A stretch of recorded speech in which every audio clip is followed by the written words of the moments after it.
Assalamu alaikum everyone. Welcome to our channel. This is our weekly Tawheed Halaqah. We are on our 80th session. The date is the 29th of May 2026, Monday. 29th of June 2026, Monday. So as I mentioned, it's our 80th Halaqah. We are on volume 4.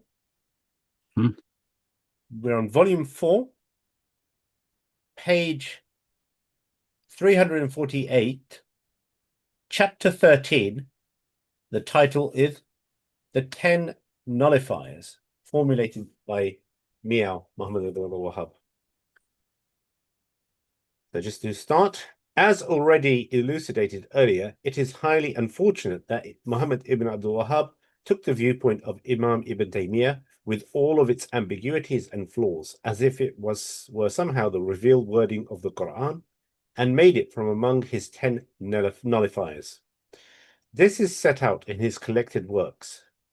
Know that, so this is from his book, know that the Nawaqid al-Islam, nullifiers of Islam, are 10. Firstly, shirk in the worship of Allah alone, he has no partner. The evidence being where he says Allah does not forgive the joining of partners with him. Anything less than that, he forgives to whoever he wills. And that's from Surah Nisa 48. From this is offering a sacrifice for other than Allah, like the one who sacrifices to jinn or to the one in the grave. Second, wasa'id, intermediaries between himself and Allah, calling upon them and asking them for intercession. It is kufr by ijma. Third, whoever doesn't declare the mushrikeen or has doubts regarding their kufr or considers their madhab correct, it is kufr by ijma. Fourth, whoever believes that the guidance of someone other than the Prophet ﷺ is more perfect than his guidance, or that the hukum, judgment of other than him, is better than his hukum, like those who prefer the rule of the Taghut over his rule, he is a kafir. Fifth, whoever hates something that the Messenger ﷺ brought, even if he acts upon it, it is kufr by ijma.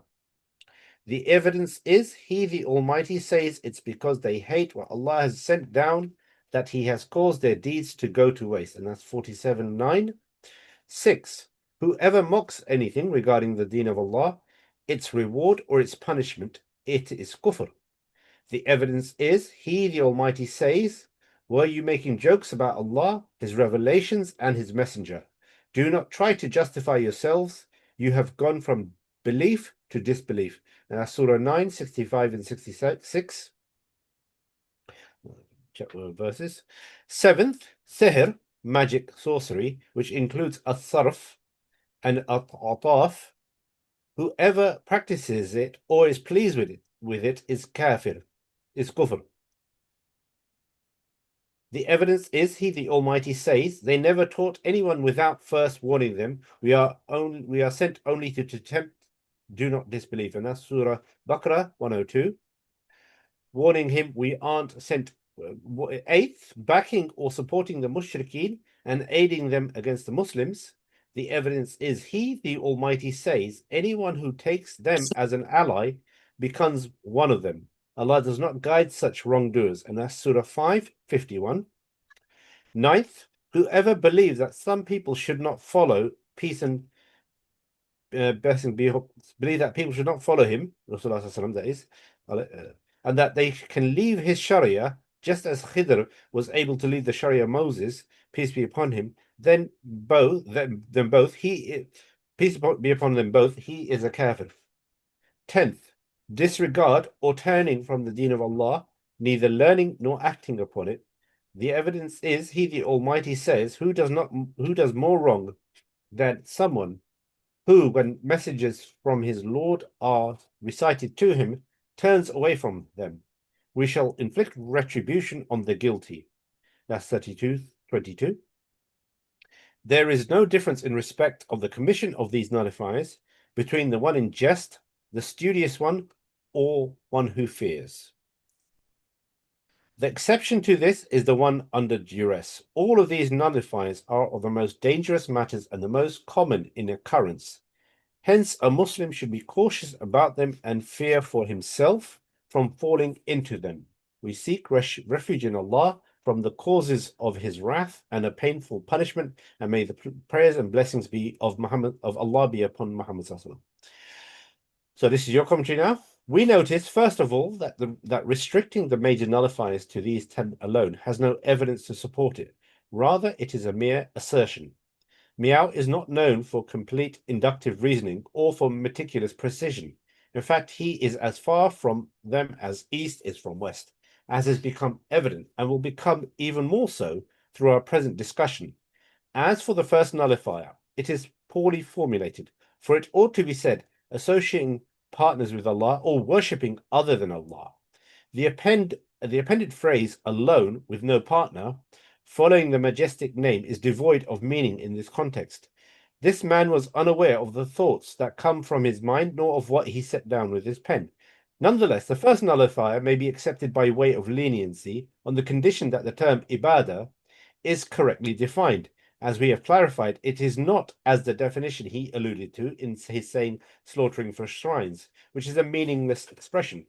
For there exists no one in the world who slaughters for shrines. Rather, the slaughter is directed to the occupant of the shrine, i.e., the buried individual.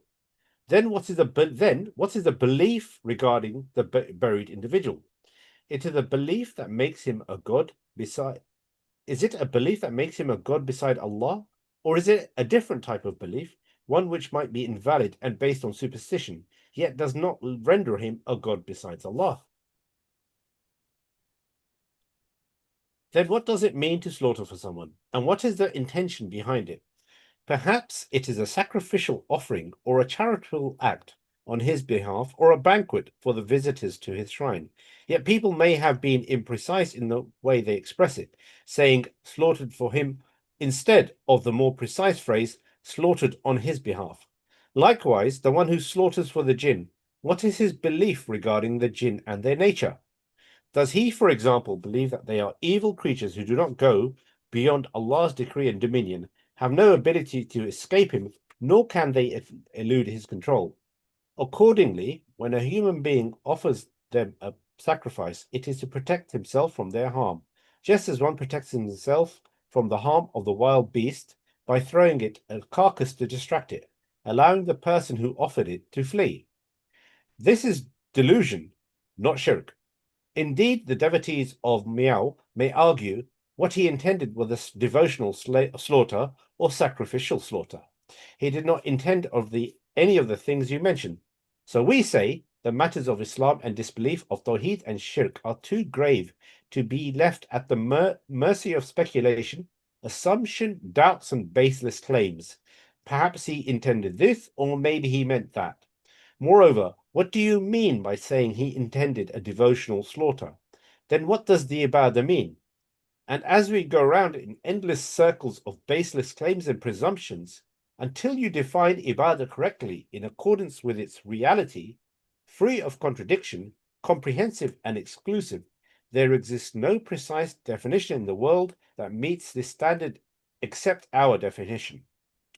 Worshipping Allah other than Allah is only attributing any aspect of divinity to other than Allah, according to the well-known equation ibadat غير الله نسبة شيئا من الألوهية لغير الله. Worshipping other than Allah equals attributing any aspect of divinity to other than Allah.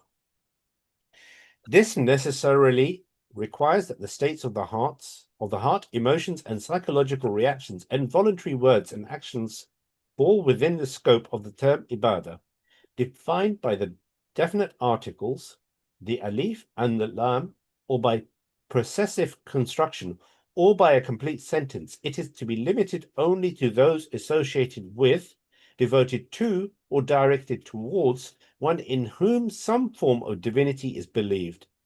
Based on that, the correct definition of al-ibadah, acts of worship, plural of ibadah, of al-ibadat, acts of worship, the plural of ibadah, act of worship, is necessarily and inevitably as follows.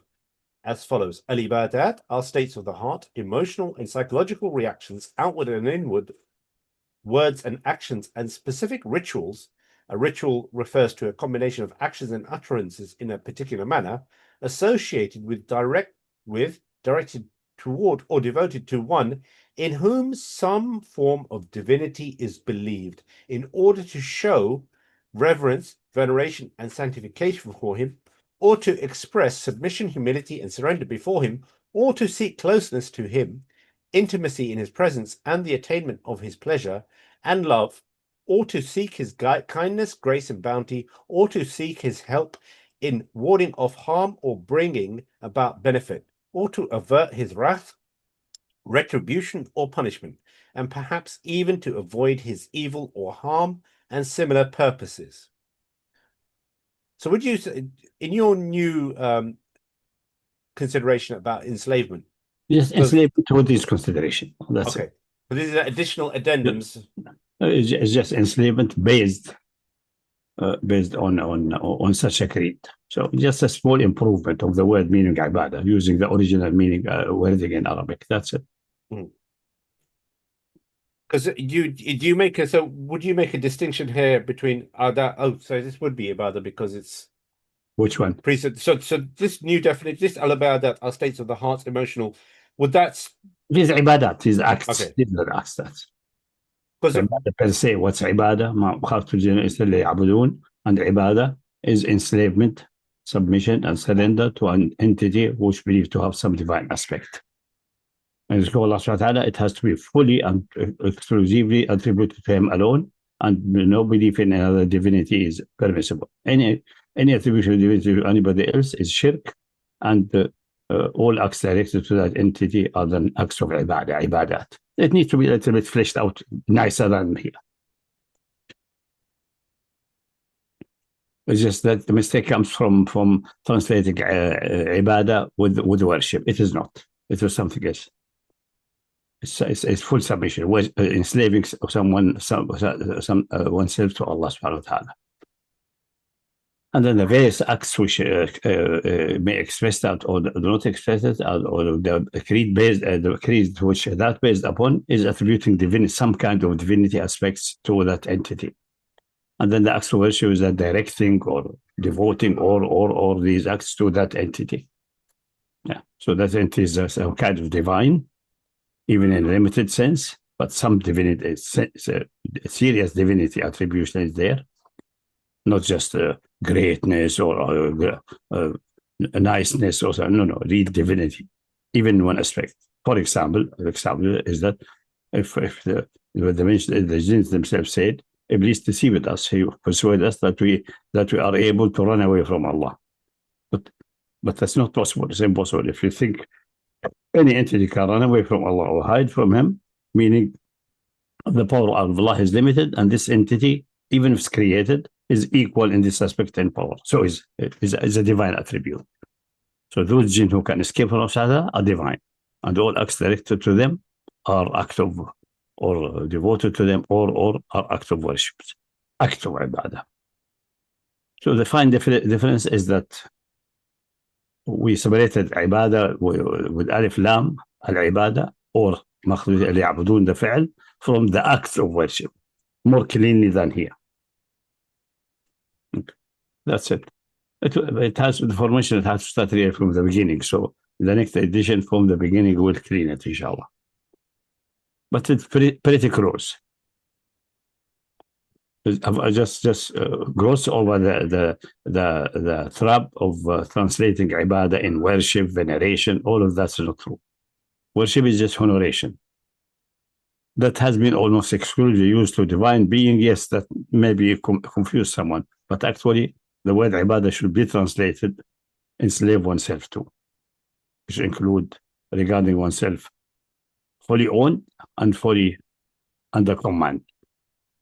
And the reaction to that is obedience, the main reaction, and other reactions according to what kind of attribution is said. For example, if you believe someone has the right of legislation intrinsically by himself, individual for Allah's legislation, that, and many people do not see that. if you tell them that the British Parliament is having a divine attribute, there will be a state structure, whatever you're calling it nonsense. No, it's not nonsense. Accepting its legislation as fundamentally correct and binding without being derived from any revelation or any other or from anything related to Allah subhanahu wa ta'ala, meaning you made them sovereign, intrinsically sovereign, which means they have this divine attribute. And what would be reaction in this situation? Will be usually obedience. There will be no veneration or lighting candles. Nobody lights candles for the Parliament. That's usually left for other types of deity according to the mushrikeen. That's only the fine point there. That's invited by translation of ibadah or by veneration or worship, which is not correct. Because the original meaning of these words in English have said, you know, that's a title of mayor in Scotland. Mayor is an important personality in the city and village, no doubt. But if say your worships, meaning you're respectful, you deserve respect. That's all it does mean. It has nothing to do with divinity. So worship is just respectful. That's the respectable person addressing with this title. Your worshipfulness and your majesty and so on. If you're disagreeing with your majesty, that does not take you out for Islam or make you. It's a bad attribution, should be forsaken, yes, but it's not has nothing to do with the area of ibadah or not ibadah. Unless you believe this king has usually what is believed in kings that they have a divine right or some kind of sovereignty to enact legislation. That's what makes this using the title Your Majesty. Then obviously from the category of shirk, and that's what makes obedience to them from the category of shirk and in ibadah. Otherwise, it's not. It's maybe a sin, it may be whatever it is, but based on that belief, game over. It gets the pain of just obedience into obedience to its entity based on its intrinsic right of legislation. And this is expressed in various forms. Usually, nobody say anything. Anyone has intrinsic right of legislation and defining good and evil except Allah. Nobody say that. But what they usually say is that this power has been transferred to the scribes and scholars, or to the council. If they meet in a council, then suddenly they are authorized, or things like that. But all these constructions contradict necessity of reason. Such a sovereignty is not transferable. All what is transferable, and usually it is done, is giving the authority to drive laws, regulations, particulars from the revealed word, which contain the intrinsic divine forbiddance, allowances, and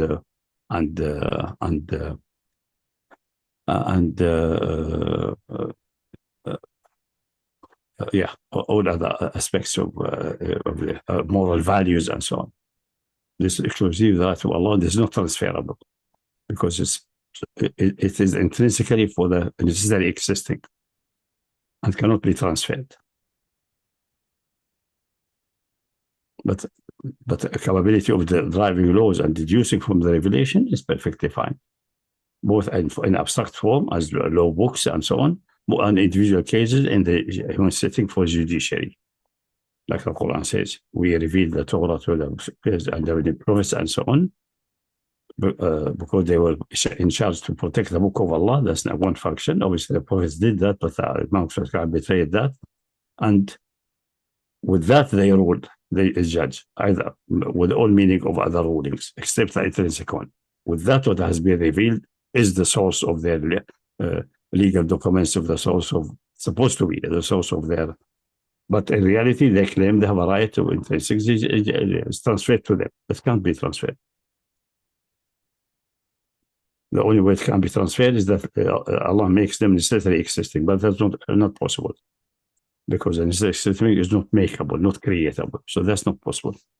So what's possible is authorize the people to derive from what has been revealed. They may be wrong, they may be right, doesn't matter. This is the issue of wrong and right and how many rewards they get and so on. If they are sincere, that's another issue. But never legislate initially. Never legislate that initially. Without having an authority, the ultimate sovereign authority above them, which has to be only Allah. Okay? That's one example. And what is the response to attributing some kind of sovereignty, either intrinsic or allegedly transferred from Allah, like for the church councils? What's the reaction of the humans to that? Is obedience, surrender, obedience only.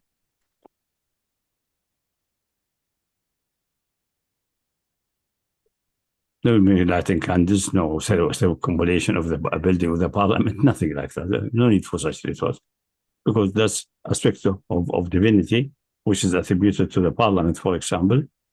It has nothing. It does not relate to such classical rituals for other things. Okay, let's carry on. It may become more clear, but the wording was not exact, so we will bring it to the exact level. Translate the wording exactly, and the Quran has been revealed in Arabic, and the Arabic has been chosen so that it can express the Quran and the revelation the most perfect way. If it's a revelation, so we have to establish it's a revelation. No other languages have been chosen. It doesn't have these capabilities. But the Arabic has certain capability in certain area which fits perfectly with this need. So it's part of the choice. Or you could say it has been structured and developed over millennia before the coming of the Prophet, so it ends in that situation which would be capable of giving you the exactness which you don't have in other languages. Okay? Continuing, page 352. Thus, what people refer to as ibadat, acts of worship, sha'air, rituals or manasik, rites are not the essence of ibadah, the essence or ibadah itself, but rather an expression, manifestation, or application of it. As for the remaining nullifiers he mentioned, some of them require further elaboration and refinement, with particular regard to the third nullifier, for it is, as mentioned there, dangerously ambiguous, especially given that he falsely accused certain individuals of shirk, though they are among the people of Islam. Accordingly, his third nullifier is rendered invalid and refuted most regrettably. It appears that he formulated this nullifier in such a manner only to demonize his opponents, declare them disbelievers, and slaughter them. Indeed, this occurred historically. A crime repeatedly perpetrated step by step by the criminal state in Iraq and the Levant, Daesh. The fourth and 10th nullifies both. What's the third? Repeat of the third as easy format. What was the third? The third was whoever doesn't declare the mushrikeen To be mushrikeen. Or has, or exception. So basically, This is very effective for intellectual terror. You should not only avoid yourself by yourself, but if you say, if you speak to a Daeshi, he will tell you that we will have graves, for example, inside the city, that we should destroy the graves. But the people who are worshiping grave according to his language are mushrikeen. And but as we say, this is not a grave worship. This is a sin. This is bid'ah, but not grave worship. It's not ibadah. It's not shirk, because they doubt it is shirk. They are also mushrik and kafir. So this way they can eliminate anyone around these so-called grave worshippers, the one approving, the one say it is not so serious to declare them kafir and so on. All of that will be included in the slaughter and the attack. And we have seen that in Daesh. But fourth, in his time was exactly like Daesh in many aspects. The fourth and 10th nullifiers both derive from a single principle, the obligation to follow Muhammad Sallallahu Alaihi Wasallam. Just as a recap, fourth is whoever believes that the guidance of someone other than the Prophet is more perfect than his guidance. And the 10th is disregard or turning from the deen, neither learning nor acting upon it. Whoever does not more wrong than one. Okay, so the fourth and 10th nullifiers, and you put it in exclamation mark in quotation marks, Both derive from a single principle, the obligation to follow Muhammad sallallahu alaihi wasallam, the seal of the prophets. That is the testimony that Muhammad sallallahu alaihi wasallam is the messenger of God. Hence, there is no need to treat them separately. Likewise, the fifth and the 10th. So the fifth being, whoever hates something that the messenger, peace and blessings be upon him, brought, even if he acts upon it, is kafir by ijma. So you likewise, the fifth and 10th nullifiers are not perfectly formulated, for the matter of karahiyya, hatred, mentioned in the verse, refers to the hatred or of rejection and denial, and not the hatred of fighting with the natural instinctive hatred. The same applies to i'rad, turning away. It must be defined as the turning away of rejection and denial. Once this is established, there remains no need to distinguish between the two alleged nullifiers. It is nothing but a single matter, the disbelief of rejection and denial, which appears sometimes as hatred, at other times as arrogance, and at other times as turning away, and so on. So basically, it's the expressing. It is dangerous because the Quran says clearly, كتب عليكم القتال وهو كره لكم. Nobody loves obligation for qital, for fighting. But there's no escape. It's مكتوب عليكم. It has very good reasons also, but that's irrelevant. It's enacted by Allah subhanahu wa ta'ala, you have to comply. It was not مكتوب on Bani Israel, for example. When they came to their prophet, they say, appoint, that's the reason they offer the ally, but that's the reason that appoint for us a king so that we can fight in the cause of Allah. Because they were not obliged to fight. Even if they're invaded by someone, they are not obliged. They can. And they did that before. But they are obviously they are talking in bad faith. So the Prophet asked him, what about if it's made obligatory on you that you don't fight? He said, no, why don't we fight? Because our kids have been taken slaves, and we have expelled from our country. So it went to that extreme for these guys who came to him. He knew what they did. Then the discussion about the king and evil sides of kingdom and the hereditary monarchy, which will happen. That's a very interesting discussion in our book about Al-Mulukiyya Al-Warathiyya, but also in the first book of Samuel. I advise everyone to read the first book of Samuel. It's not everything authentic, but the skeleton is clearly going back to Revelation and confirmed by the Quran in one piece. So they were not obliged. Now they ask for it, claiming that's the only way they can liberate their children. So no, you could have organized yourself under the shuyukh and do the defensive war. It's perfectly useful. There's no prohibition from fighting. But there's no obligation. You can, and you can swallow your pain and retreat from your country and even leave your kids going for slavery. Just go and try to buy them back, ransom them. That's a possibility also to do the deal. Meaning we are not obliged to be resistant to the usurper and tyrants. That's the way it was in the time of the so-called judges. But judges in certain situations did organize fight. You don't need a hereditary king to do that. So they're asking for king, not because they want to fight, or fight is not possible without a king and so on, because they want to themselves to be kings. They want to have, and in Samuel it says clearly, so that we, like other nations, they want to have kings, they want to conquer other places, devour real money, become an empire, not a nation of devotees who are, main job is da'wah. No. We want a nation of usurper and invading others, making slaves and so on. What the kings are doing at that time, the pharaohs are doing that, the standard practice of kings. Any king worth his salt, the moment he is well established and have a good army, and there's not a situation of a crisis or a famine, he will try to invade a neighboring country and snatch away from other kings, and then get taxes and get money, enriching himself and his own capital. They want that. They don't want a da'wah of just liberating their own kids and just responding to evil attacks by justified response. No, that's not what they want. They are lying. If you read the Quran, and which limits only to the main issue, are you really serious about your own obligation of jihad? We were not obliged. You can do it, definitely. And they did it in time past. You don't need a king for that, to change the system to hereditary monarchy. And another discussion about the hereditary monarchy and its evil and this aspect is the Quran did not quote it because the final Sharia is clear, has no place anywhere for a hereditary monarchy whatsoever. Even an elected monarchy, like the one who was called Polish, has no place for it. The one elected is not a monarch, is a leader and imam, basically limited and accountable. A king is by definition not accountable. The moment he is elected a king, like in the Polish system in the late Middle Ages, that was the kingdom in Poland, there was not hereditary. The moment it's a very unstable system with individual stability. That's another philosophical issue. The moment he's elected, he has divine right. So he can own and you become his slave.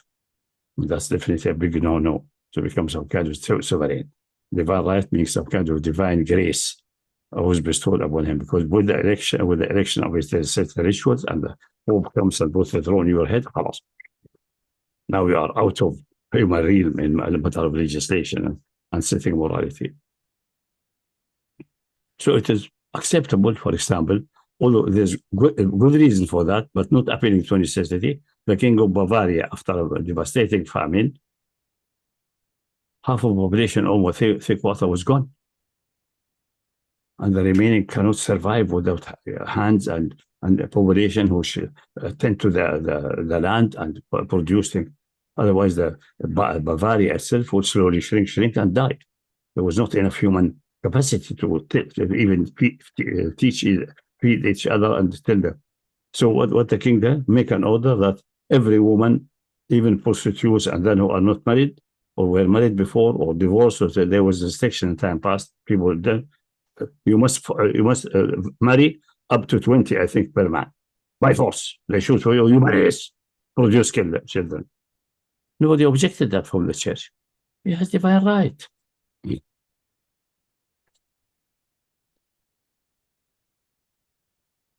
In the case of in Israel or in Islam, the only thing the king can suggest and the ruler can suggest and advise, but he can never, he cannot force you to marry someone, because he deems the necessity that the land is getting extinct, or that people or that nation getting extinct.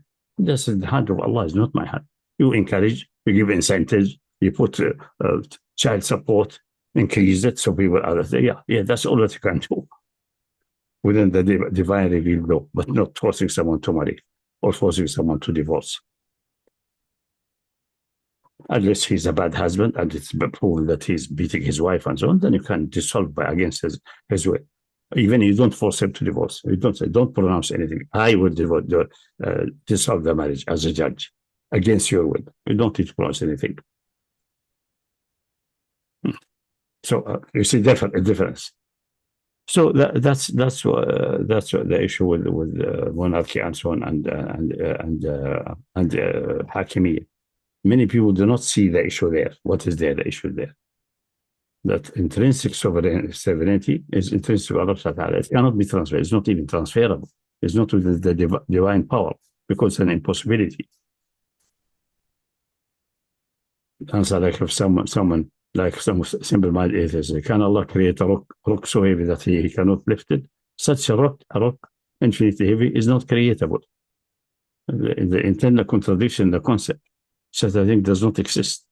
It's only just a linguistic deception. You think because you can talk about it and put a good-looking sentence that it exists or have reality. It can never have a reality. It's an impossibility.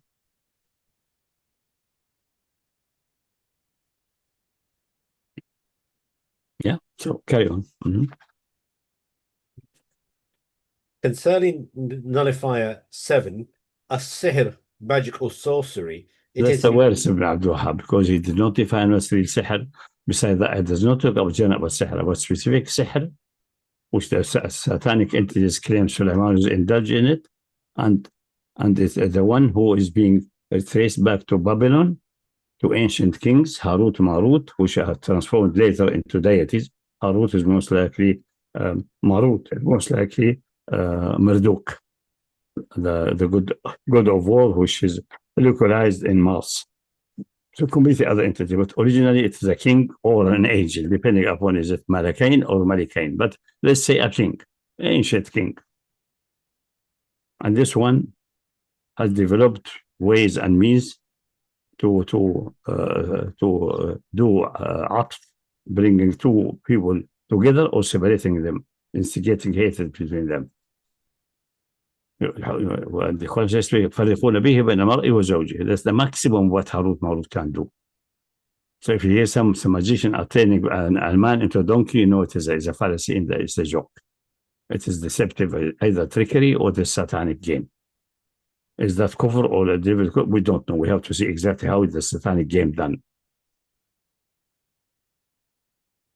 There was some maybe of this type of satanic origin. But how it is slaughtering to a satanic entity with a phrase and a expression, you are my God, you are my deity, and so on. That's clear kufr shirk for this sihr. Not because the sihr act of sihr, no, because of this doing itself. So, but according to Tabari and so on, the maximum the sihr for can go is this. And they wavered out how it is, what does it mean, what is it's very complex. But at least that case, those who are indulged in, like many jealous women go to a magician that my husband doesn't love me, make me something to. Most likely it's just money grabber. They cannot do anything. Placebo. But they're placebo. They can persuade by your mind and so on. And it's most likely. And if anything becomes successful, it's most likely placebo because she's so desperate that to be fulfilled, that she reviews her behavior and become nice and know how to play with to the husband feeling and so on. She corrects herself without noticing it, thinking that's from the genie or something else. So even that is mostly nonsense. But the one who doing it, the sahir, is he a kafir really or not kafir? It depends on what they show again. And only for this type, read sahir. Not play card games and the one pulling an Arabic from the heart. We know this is a trickery. Clearly it's a trickery. And specialists know how to do it. Or illusion, psychological or mass hypnosis. But if you see it in television, obviously you cannot fool the camera. So it must be a trickery. And you know that's done in the stage. The man is standing in front of a table. He never do it in open space. Because it's going to work. You need to have a table which can be splitting very fast with nobody noticing, especially constructed chairs below the theater, certain stairs and things like that. And obviously this is extremely accurate and exacting technicalities and extremely fast hand movement and so on. But few people can't. And we see in many so-called illusion artists. You can see it. So that's not Sihr Harut Marut and has nothing to do. The only thing you say, make it as an illusion, is then with bad faith or bad intention doing something harm, then you are guilty of the harm doing. If it's done to enjoy, make the viewer enjoy and so on, I don't think there's a problem with that. Making something to entertain children, perfectly fine. I don't see any problem with that. It has nothing to do with the sihr. Or have you regard, this is sihr, and his eye become that big and red. Because the definition is not clear in his mind. He has not been educated properly. This is coming from ignorance, the whole thing. And even Abdul Wahab is perfectly ignorant. He mentioned only part of the ayah. The ayah is having a long context before and after. You have to read it and comprehend it properly. It says clearly, they claim, they said, and Balfa mentioned in the Makkah Quran, and when it came to Medina, obviously he was reciting the Makkah Quran also, mentioned the story of Sulaiman and so on. They say, are you not wondering about this Muhammad, how wrong he is historically? He claims that Sulaiman was a prophet. Everyone knows, because that's what they have falsified against him. The other party, the Talut party, has falsified against the David party, is that he was a king, wise king and so on, but in his later life, he succumbed to foreign wives. They deceived him, and he imported idols and committed sihr. And the Quran say, ما كفر سليمان ولكن الشياطين كفروا. before that said تتبعوا مثلا فلما جاءهم كتاب من عند الله مصدق لما معهم نبذ فريق من الله من الذين أوتوا الكتاب كتاب الله وراء ظهورهم كأنهم لا يعلمون. When the book came confirming in the essence of this, not every fallacy and detail, the Quran is clear, correct again. بأيديهم, they decide to throw the book Allah behind their back. Their book and their Quran, they're contradicting and nothing is came from Allah anyway. And follow what then say, oh, the whole thing is must go back to magic here. All these are magician. Sulaiman is magician, Muhammad is magician, so it's okay. If they are real prophets, then it's okay for prophets to be magician. If they are not real prophets, then there's no prophet to go whatsoever. There's no revelation. It's all myths. So we're on the safe ground. We just indulge in these illusions and artistry and so on. Allah said, لكن الشياطين كفروا. The shayateen attributed that to Sulaiman. In a detailed story, which only Allah knows if it's accurate, because some of the Syriac, some of the from the Old Testament, we don't know exactly what has happened, because Allah does not give us the detail. It's irrelevant. Allah says, تبع مثل الشياطين على ملك سليمان وما كفر سليمان ولكن الشياطين كفروا. That's like between two brackets. Hurrying to refute their claim. No, Sulaiman did not commit kufr or shirk at all. Who committed kufr? Ash-shayateen. They teach people magic, and that's what has been sent down or has been revealed to Harut and Marut. Or something which derived from that, the claim derived from that. If the Harut and Marut are really angels or good kings in time, but we don't know what they were. They're in such dark ancient history, even Sumerian tablets do not contain anything like that. And the name has been deformed over time. Harut, I don't know what's it. Marut is Marduk, most likely. Harut, some people became Harikan or Harkan, which is the god of death by the Babylonian, which was imported by some people of Israel. That's the northern kingdom. Oh, the Israel history is extremely messy, with shirk and imported deities and so on. Catastrophically. Need to be scrutinized much more thoroughly. Now, take at face value that they were all the time monotheists like the Talmud, but extreme and so on. No. Tons of myth and filth is there, which has to be scrutinized. And I find that through historic facts all show that it could not be revelation, at least. So it's done by some human hand later. So, Sulaiman did not come, but shayateen kafar. يعلمون أنه السحر. And their argument, we are fine because we learned it from Harut and Marut, these two angels, or these good kings in time past. Say, no, the people were teaching it as a technology to be taught with the warning how to use it. Like I teach you how to make poison. With the strict warning, don't apply it to anybody, then you become a murderer. That's exactly what they're doing. So learning magic and how to do it, but it does not negate that it is strictly prohibited to use it. So someone, why I'm supposed to learn it is a technology. It has technical aspects. It may be in certain places can be used without blame. Because not only bringing a wife and husband together, or even the Quran condemned that they do tafriq, they split mind. Doesn't mean bringing together. Maybe that's not condemning worthy. But anyway, if they appeal, Harut and Marut are good kings, maybe prophets or angels, who ruled in earth a certain time in ancient time, tens of thousands years ago, fine. That's not an argument for you, because you are doing sihr and doing evil with it. Shayateen kafar.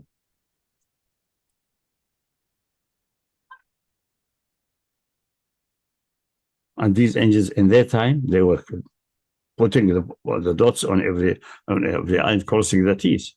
This is how to do it. And this is this action and this action is prohibited. That other one maybe not prohibited.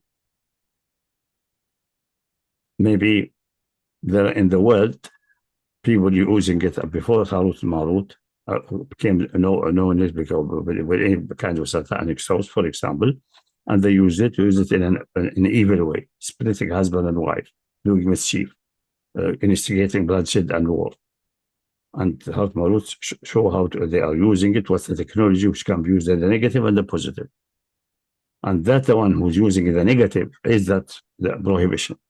And the one who is learning, if he knows that how using it is an act of kufr and he will be condemned and burned out, he will use it only to, for example, remove the sihr of the evil ones, for example. This may be an argument that's permissible, as dictated by necessity, but to do it correctly, you have to know how to do both those ways. So that's the reason Harut and Maut were teaching the people that, for example, like I'm speculating, there's no evidence for anything like that. So Quran mentioned only يفرقون به بين المرء وزوجه. They split husband and wife. And this thing Allah does not want to be split. And made so many injections how to correct it, how to bring them together and so on. Although He allowed divorce and so on as a final solution.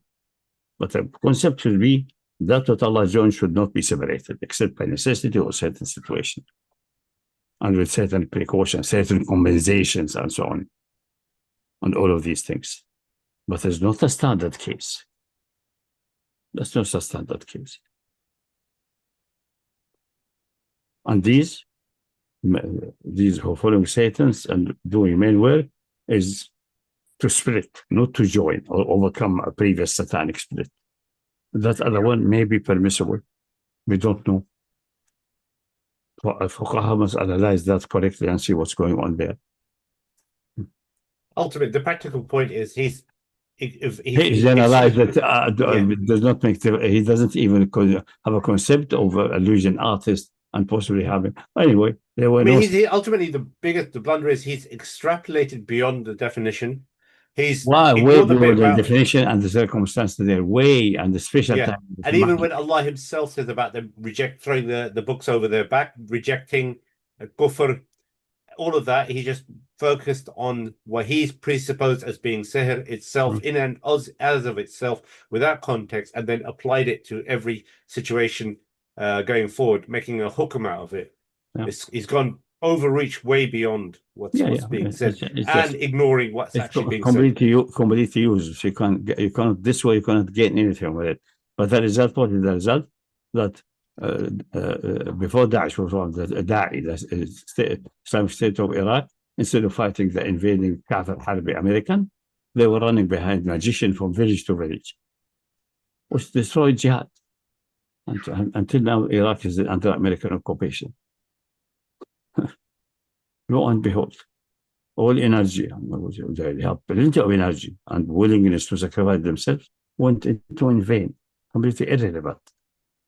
Let's assume one even following the Harut and Marut type of sihr, which is kufr and 1 or 2. Leave them until the right time come and they are facing the court of law. Obviously, in that case, you have to prove a case that they did harm to someone. I don't think how this will ever be proven and so on. Instead of here say there's a magician there, or send a small company to execute the man. It's madness. It's blindness. Starting with this such a point. If they started like what we just discussed now, okay. We attend to that when the Americans are out, because the main enemy is the invading Kafir Harbi, which there is no dispute about it, and that he is aggressor and stepped in the country without the choice and acceptance of the people of the country, and even changed the laws and brought kufr and debauchery and sodomy and so on in the country. That's what he fight. They got diverted. Double catastrophe. If they have understood that, I read the books of the Fuqaha, because the Fuqaha studied what happens if someone do a sihr and harm someone. I say it has to be proven in a court of law. Specialists have to be asked. Evidence must be brought. Otherwise, nothing can be done. Without evidence, you cannot condemn anyone to any punishment. The judge may won't say evidence is not enough, but I warn you, if you are doing that, you are on the way to hell or something. That's just advice from the judge. Fine. You don't run from village to village, leaving the Americans occupying the country and putting a puppet government who enacts laws. You know that in Iraq and so on, they insisted in enacting laws allowing homosexuality. And so at the beginning, I don't know if they executed it or they found such a big resistance or leave them. We're not going to make them become progressive, allow sodomy and debauchery and fornication and so on. Maybe something like that was enacted. So we don't know, in the Bremer time. We don't know. Maybe someone should check that. But I remember hearing some Iraqis here in a coffee casually, and he said, "Khalas, America has decided, seems to is connected to the Americans somehow. The decision is made. They will soon an invasion, just any occasion will come." And one of the main things on their constitution, which have the rights of the fight homophobia and the rights of homosexuals should be enshrined in the new constitution. They already have drafts in their hand. Maybe they could not do it with it. And the two other Iraqis were saying, how can this happen? I tell them, wait and see. It's already decided by the Americans and the drafts are ready. My ear here. Did this execute? That they got busy with other problems more? That they saw this would be nonsensical. Let's get just control and get hand on the petroleum and the money. So the money comes in the American bank is under control. They do this and forget about homosexual rights. To the hell with homosexual anything. Let's get the money for America, maybe. But that was the plan. And this guy had an insider, I think, with the American. See, it's going to happen. I have seen it. Just wait and see. And after the other things, but this was shocking for the video. You know, sexuality is a red light for Arabs and even Indians and Muslims in this form. While usually they have lost the sensitivity for usually. Other things they have lost the sensitivity. The other things they don't even imagine that there's a ruling about it, which is again make the domain a domain of kufr. But this because it's so offensive, he was telling, wait and see, it's already ready to be applied. But most likely, maybe it was not applied because when they entered and after establishing things and so on, and reorganizing and finishing the army, establishing a new army, then the resistance started. And they got to their hand full with fighting to defend themselves and survive and cause mischief between the various sects and factions. I'm just commenting on history now. Let's go back to all that. So even that, all of this, adding insult injury that such idiots are running behind. And the same did with the Shia, by the way. Halish is established on the same principle. Mentally deranged people. Okay, this is an Nasibi. An Nasibi is kafir. Same thing.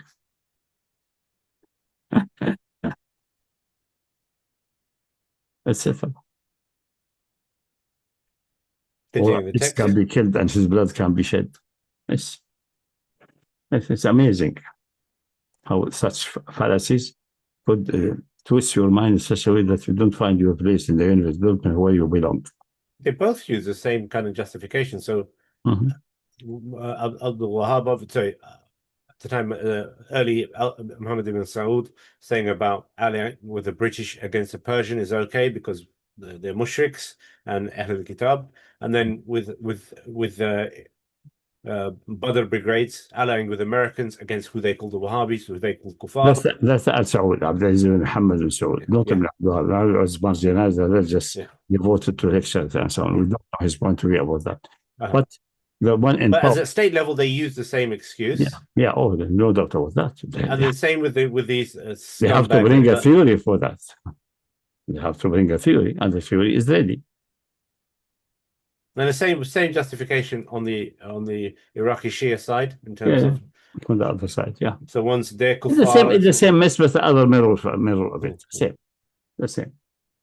So when you have this warped mentality, you could justify anything. And then using the purity of Tawheed. Because the fundamental creed and ideas are warped. That's it. That's simple. Okay, continue with the text. Page 352. Concerning Nullifier 7, a Sahir magical sorcery is in its absolute form a pure mistake. The 8th nullifier is extremely serious. Now that 8th one is aligning with the kuffar. Backing mushrikeen against Muslims. Okay. With extremely serious, for it is not limited to belligerent disbelievers, nor to incitement of disbelievers to engage in war against Muslims, nor even to supporting the disbelievers against Muslims by disclosing military and security secrets to them. Such specification is necessary as we have thoroughly examined and analyzed, praise be to Allah, in a book, Al-Mu'alat wal-Mu'adat, which the esteemed reader can refer to. The analysis of this matter is critically important in general, and particularly in our times, as Muslims are facing one of the fiercest and most malicious attacks by the belligerent, aggressing, disbelieving enemy, namely the attack of the United States of America, Israel, and their allies. Then this heretic Azraqi went so far as to conclude his brief text with more mistakes. He made a serious and destructive mistake by limiting the excuse to the compelled individual only, without mentioning the additional grounds for declaring a specific individual an unbeliever. Takfir al-mu'ayyin, such as jahl, ignorance; ta'wil, misinterpretation; riwaya, transmission of a report; hikaya, quotation; shahada, testimony, and similar causes. However, analyzing this matter is to be elsewhere. The problematic consequences resulting from this outrageous chaos in defining al-ibadah are brought to light again in another statement found in the text Al-Risala as-Sunniyya. So, just the context. This, you mentioned this heretic Azraqi went so far. Who's this person you're referring to? Which person referred to? Meow. Meow. Who's okay? Yeah. Okay. But you mean Azraqi? Yeah. That's نافع بالأزرق in the time of Ibn Abbas and so on. I see. Who was asking and applying his twisted point of view. That's okay to kill even women and children.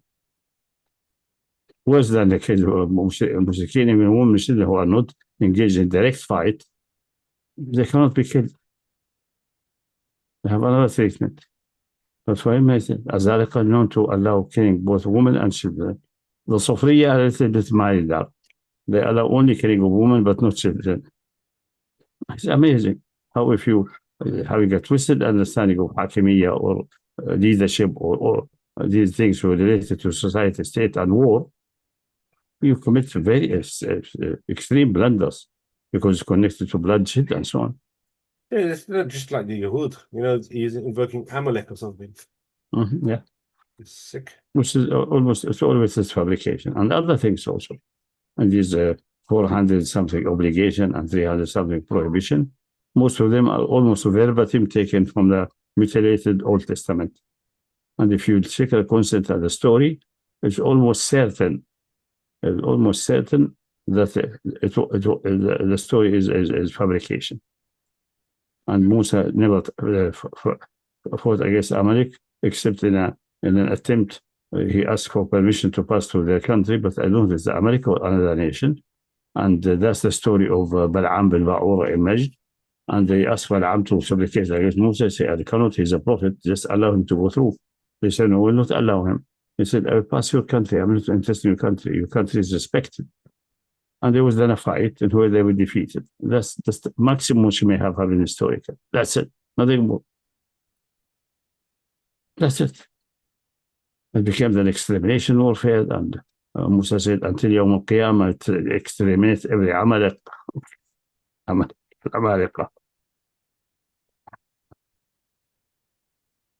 It's a mockery of saying human beings. Most of these injection, streaming, and even they have the extermination. It's only men, women, and children, but also donkeys and animals and dogs and cats. Erasing from existence everything. Banning complete cities. And the alleged Yeshua, son of Nun, did that. Most likely none of that was done. Because many of these cities, actually have dug, none of them looked banned. Yeshua has some banning, but it's like 8,000 years back, not just 3,000-4,000 years back. So there's something fishy there. Smart fabrication. Most like later kings and parents want to justify their annihilation warfare and their genocides. And the scholars said, okay, we'll make nice stories. So you have a president, you have an example. You have Musa, you have a Nun. Can you have any bigger example than that? And the people swallowed it. That's it. Simple, straightforward. But they did it already skillfully. These people are sophisticated scribes. So it looks genuine, it's not genuine. But in many places, obviously manifesting. if you have any taste of legality and morality of the revelation generally, you will recognize there's something stinks, absolutely stinky there. Okay, continue with the text, page 353. This is to quote this Risala al-Sunniyya. ثانية أعتقد. Who's the author of this? Is this Abdul Wahab's book, or is that one of his followers? I'm one of the followers, I think. Okay.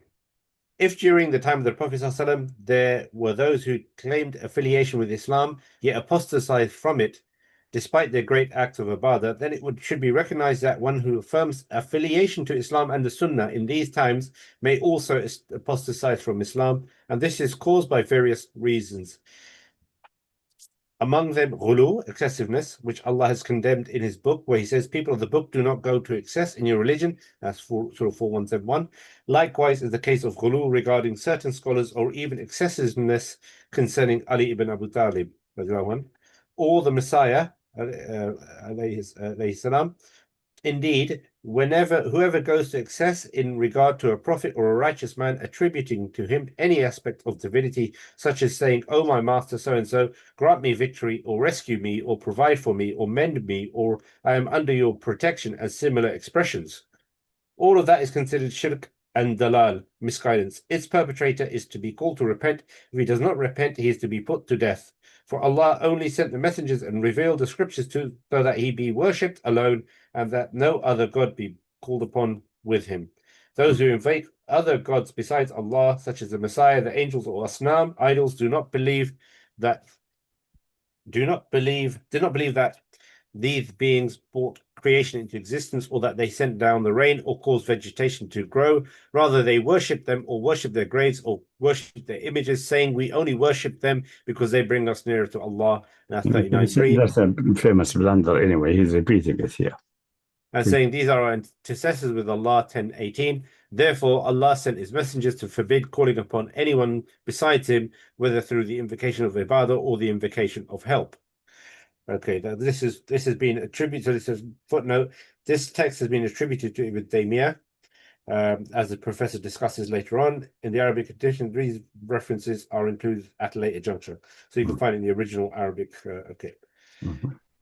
Now this is your commentary. Here, the author corrected himself and expressed well when going to the excess in relation to the prophet or righteous man by including reference to any aspect of divinity. He explained that the destructive excessiveness condemned by the verse is to attribute some aspect of divinity to the one in whom the excessiveness occurred. Then it is as though he could not remain patient upon the truth except for a brief moment, so he quickly tore down what he had just established, like the one who unravels her yarn after it was spun into strong strands, when he explained divinity as attributing to him any aspect of divinity, such as saying, attributing to him any aspect of divinity, such as saying, "Oh, my master, so and so grant me," considering all of this as shirk and dalal. Thus he considered just saying one of those phrases is requested or sought a god. Indeed, by Allah, the matter of divinity has been trivialized, if this is what it supposedly means. So in other words, he started off on a correct assertion, then he morphed it into talking about just the mere act of calling someone. He could not persist on it, and then continue with generalization. But that also did not read the ayah correctly in full. Again, take out what I said. He said extremism, but extremism is condemned in the ayah, which leads to misguidance. Is what is it that they say about Isa? Something which is not true, that he is the son of God, a divine being. And Allah says, Isa was just a servant to Allah and his messenger. As long as you don't get him out of the realm of being a servant, make him Lord or divine in some sense or another, then you are not going to extreme. So the extreme, and the hadith also, لا تطروني كما أطرت النصارى عيسى ابن مريم. Don't overpraise me. I am slave, عبد, فقولوا عبد الله ورسوله. The extreme, so, but he did not make it precise, because someone called extreme, give him wide range of grace from Allah subhanahu wa ta'ala, gave him special ranking, gave him an adoptive son, but not divine son, etc. That all does not make you which takes out of Islam. It may be ghulu in other sense and condemnable and worth condemnation, but it's not. We're talking about what takes Islam, what annihilates Islam. That's what we're talking about. So you cannot talk about sins here, I think. You cannot talk about that. We're talking about what does annihilate Islam. It has to be made more precise. But the first one, okay, this kind of ghulu is clear what's it, but they made him divine in some sense or another. That's ghulu. Taking him out of the realm of created being into somehow divine being. That's fine. We agree with that. That's no issue. But when it continues, attribute of divinity, aspect of divinity have been dropped the wayside. Just asking for shafa'ah. If he doesn't believe that he has a shafa'ah, he cannot be rejected, that he's a divine being who has a special standing by the divine Father, so that he has the right of shafa'ah intrinsically because he's divine, there's no problem with that. Always, not the way to say it. The correct way to say, for example, Muhammad we know he has a shafa'ah, is not to ask him, ishfa'li, yawm al-qiyamah, ya Rasulullah. You could say it. It's not nice. The best to say, Allahumma rzuqni shafa'at Muhammad. Allahumma make Muhammad do shafa'at for me. Addressing it to Allah, which have the same meaning, but this is more polite one. Because the one who has the control of the sha'a ultimately and fundamentally, Allah subhanahu wa ta'ala. So address him, let Muhammad make shafa'ah for me. Because you know the shafa'ah of Muhammad is big, is enormous.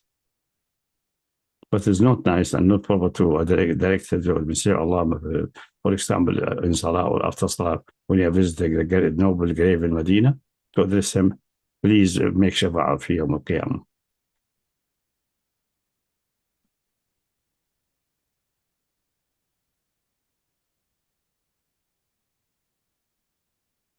That sound maybe misunderstood, maybe confusing something.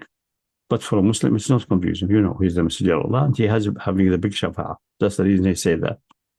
Maybe it's not the best way to express it, not the correct way to express it, but the meaning is clear. Like that Bedouin, Ibn Qayyim, praise him, bring his story, although it should, according to the Wahhabi, a Bedouin came to the grave, noble grave, and said, say Allah, make istighfar for me. Because Allah said in the Quran, if they commit a sin or something, etc., or injustice and wickedness toward themselves, if they would come to you and you supplicated for them, asking you to do istighfar for them, not ask you direct to make maghfirah, because it's not in his hand, it's a sin against Allah. So Allah is the one who will, but the messenger supplicate for them. Allah guarantees, وَوَجَدُ اللَّهَ تَوَّابًا رَحِيمًا. Allah guarantees that I will grant mercy and forgiveness. But they didn't do that. So he say, I'm doing that. You are not here, and I believe that you can hear me. And so on. And he went. The Bedouin went.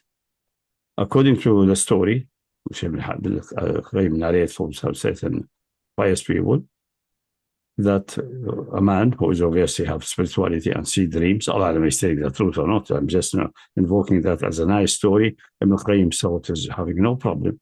If it would have been the Wahhabi without this story, they would have said, oh, this is my committed shirk. The Bedouin commit shirk. No, did not commit anything. Ibn Qayyim reports that one of the pious people in Medina was visited by an angel or a being in a dream. Say, if you know the Arabi, the Bedouin, or know where he is, then go to him, give him the good news that Allah, that I'm saying Allah supplicated for him and Allah accepted. And he's forgiven what he came for because he complied with the ayah. Is it true? We don't know. But Ibn Qayyim narrated it as nice, no problem with that. And Ibn Qayyim regarded it as a pillar for Wahhabism, equal or slightly below Ibn Taymiyyah. So the whole thing is wavering. You don't know what they are saying, how things work. They waver right and left and center. That's why two things. One is that people like go back to Ibn Taymiyyah's understanding, and there's a bit of ambiguity. Secondly, how Wahhabism itself has moderated itself, which is what Sheikh Yasir Qadi has mentioned in his book. Yeah. And it's basically ultimately, because it's not very clear, it can become something which is fundamental, like But they ruling, did it like secretly without admitting it publicly. In the case you make a mistake, especially in issues of Sharia or Aqidah, you say, people, I said something in the past, and then you notice that's wrong, I corrected it. But they don't have the courage to say that. This is the way it should be, because it seems to be you're giving the impression, oh, our Sheikh was infallible and we corrected it secretly. No, it doesn't work this way. It's good that the correction is done. No doubt about that. It's very good, no doubt about that. And the recent books they have in schools and so on, I don't think they mentioned Shirk al-Qubur or worshipping graves. It's no more there. And they define ibadah as obedience, which is, but not precise either.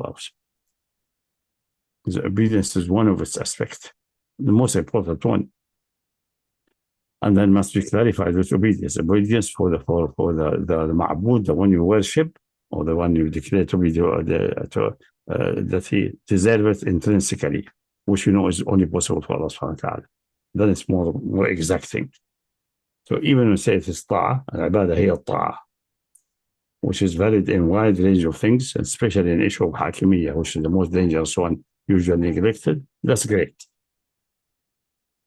I mean, I wouldn't be able to confess to making such a mistake, because if it's a core doctrinal issue, that'd be a concession. You know, it's like the analogy of putting a frog in a boiling pan, in a boiling hot water. It'll just jump out. You have to do it slowly, because if something that fundamental for them to swallow, because ultimately also is only interested in riding the backs of people, having their wealth, etc., etc. They don't want to broach these kind of subjects. And where Abdul Wahab got it right, they want to relegate that. So the issue of ruling, they've relegated that. Yeah, yeah. The whole thing is really a game and machination from regimes with some almost psychopaths going to extremes on such a devotion that in the initial point, Muhammad bin Saud, this man could move mountains. Let me just give him everything he wants and keep the rein in my hand, take his bay'ah publicly and repeat it every time, and arrange with him, because the man is completely unaware about the details of Islamic law about governance. So he gave bay'ah that the imam will be in this man and his children after him. And the mashayikha, nobody said in Islam is so-called mashayikha, and the scholarship should be in Muhammad Wahab and his children. How can the scholarship be inherited of mashayikha or title of doctor? It's not inheritable. You earn it by certain level, or you cannot earn it. That's it. It's not inheritable. So it became a joke with time. That. But with this, he held him in his neck, so he could not go move out or do anything. And we have the wording of this bay'ah. Maybe we'll find a place to put it there. We should be inside the Book of Tawheed for the posterity, inshallah. That'd be good. And it's a good way a good thing to hammer them with. Yeah. Continuing the text, page 355. Had Allah enlightened the author and guided him towards careful reflection, and had he recited the verse to its end and considered other verses of the Quran that address the same subject, he would have realized that the excessiveness of the Christians regarding the Messiah is that they attributed to him, i.e. believed about him, what is contrary to the truth, namely that he is God or the Son of God or one of a Trinity, and that in any case he is a fully divine God, equal to the Father in essence, true God from true God, light from light. So how does this compare to the weak expression that was utilized, "Oh, my master, I am under your protection," or "Oh, Jesus, I am under your protection"? Yes, this expression may come from one who holds concerning Jesus, son of Mary, alayhi salam, and his mother, the blasphemous beliefs we have mentioned. Hence, it would be considered an act of worship directed towards him, an act of kufr, shirk against Allah, and a reflection of that malicious belief, which as a mere belief in itself is shirk and kufr. This expression, along with similar statements, may be made without such a belief, or reflect an inaccurate expression of a correct meaning. All of the aforementioned would not fall under the category of shirk and kufr, but rather would be subject to examination in terms of what is permissible and forbidden, recommended and disliked, or wrong and right, and similar matters. Moreover, the author, may Allah forgive him, went further in error. In fact, he exceeded all limits and made the most offensive claim when he said, those who invoke other gods besides Allah, such as the Messiah, the angels, or Asnam, idols, did not believe that these things brought creation into existence, as already mentioned above. These are wild, baseless claims. Rather, they are undeniable errors, definitively established as errors from various angles. So they're trying to relegate the gravity of what they believed in, essentially what you're saying. So, okay. And Firstly, fallacy. They say they believe that they started creation and so on. That does not apply to Isa. The way the Christian believe. That's the ghulu. He's the creator. He's the creator of the universe. Yeah. So he's not from this category. About the angels are not invoked as angels, as the daughters and sons of Allah. But Ibn Abdul seems to be not aware about that. Or just lost over the eyes of the Quran. And the Aslam, yes, they are not creator and so on, but they in themselves, they are just a conduit to some divine being, depending what's the divine being. If it's a conduit for a creating being, that's a creating being. If it's a conduit to just a son, beloved son or daughter who doesn't do anything, it is because of this, the statements are statements of shirk and kufr. Otherwise, they are falsely formulated statements, and so on. So he's not able, all of them, to get in their head that nobody ever worshipped and enslaved himself to the angels, believing that the angels created and so on. Never. It was always that the angels some kind of divine being with various mythical theories. One of them is that the one coming from dualism, that the war was ongoing for eternities between Allah and the Iblis. And then ultimately Iblis made an offer, I'll give you one of the nobles of the jinn, Allat, as a wife, and then we have a ceasefire. This Allat is the mother of Manat and Al-Uzza. That's in Taif. In Mecca, they shows for whatever reason that the wife is Al-Uzza, and Manat and Allat are her daughters. Whatever. One is the mother from satanic origin, jinn origin, but from the nobility, high nobility of the jinn, and the two others are daughters, which must have some kind of genealogy to the jinn, in at least in part. So all of these divine beings, they have some kind of genealogy or divine type. Obviously, this is impossible or takhrif, but that's a khurafa in itself does not mean that the people who believe in it is muwahid, he's still mushrik. Because if he admits they don't exist, they're khurafa, khalas, shirk is gone. Completely. So he believes that they exist. When Abbas saved Abu Sufyan and rushed him to the Prophet, who Umar was pursuing him to kill him in the conquest of Mecca, and the domain is domain war, and the active war is ongoing, he entered in the tent with the Prophet and the Prophet ordered Umar stay outside. Let me talk to the man.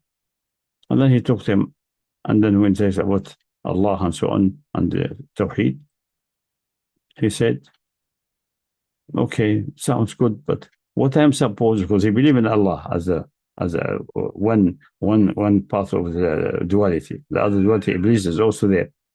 Say, okay, what I'm supposed to do with Al-Uzza? Umar was so outraged, so he said, insulted him from outside the tent, say, ikhra alayha, shit over it. Even at this moment, he has to do something with Al-Uzza. What do you mean Al-Uzza? Doesn't exist, donkey, if there's only one God. And most likely he kept Uzza in his heart until he died, because he was almost certainly a munafiq kafir. Anyway, but we're not discussing. Abu Sufyan will not care about him. We're discussing the principle.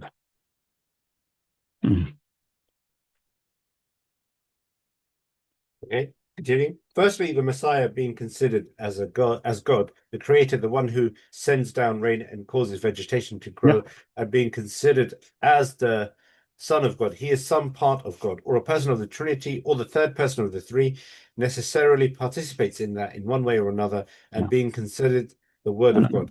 He's known as the Word of God, is the active word, so he's the creating word, who is the Creator. So they say he is the instrument of creation, if An the instrument of expression may creation, be. but a divine instrument. Mhm. And then fully in sympathy with his father, fully love and affection, so that creation has been given to the son to do it, everything. The father is just sitting above the throne and enjoying himself. Allah, I don't know what he's doing if he's not creating anything. And all prayer and devotion is going to Isa or to the Holy Spirit. Even the Holy Spirit, poor Holy Spirit had relegated to third rank, nobody mentioned it.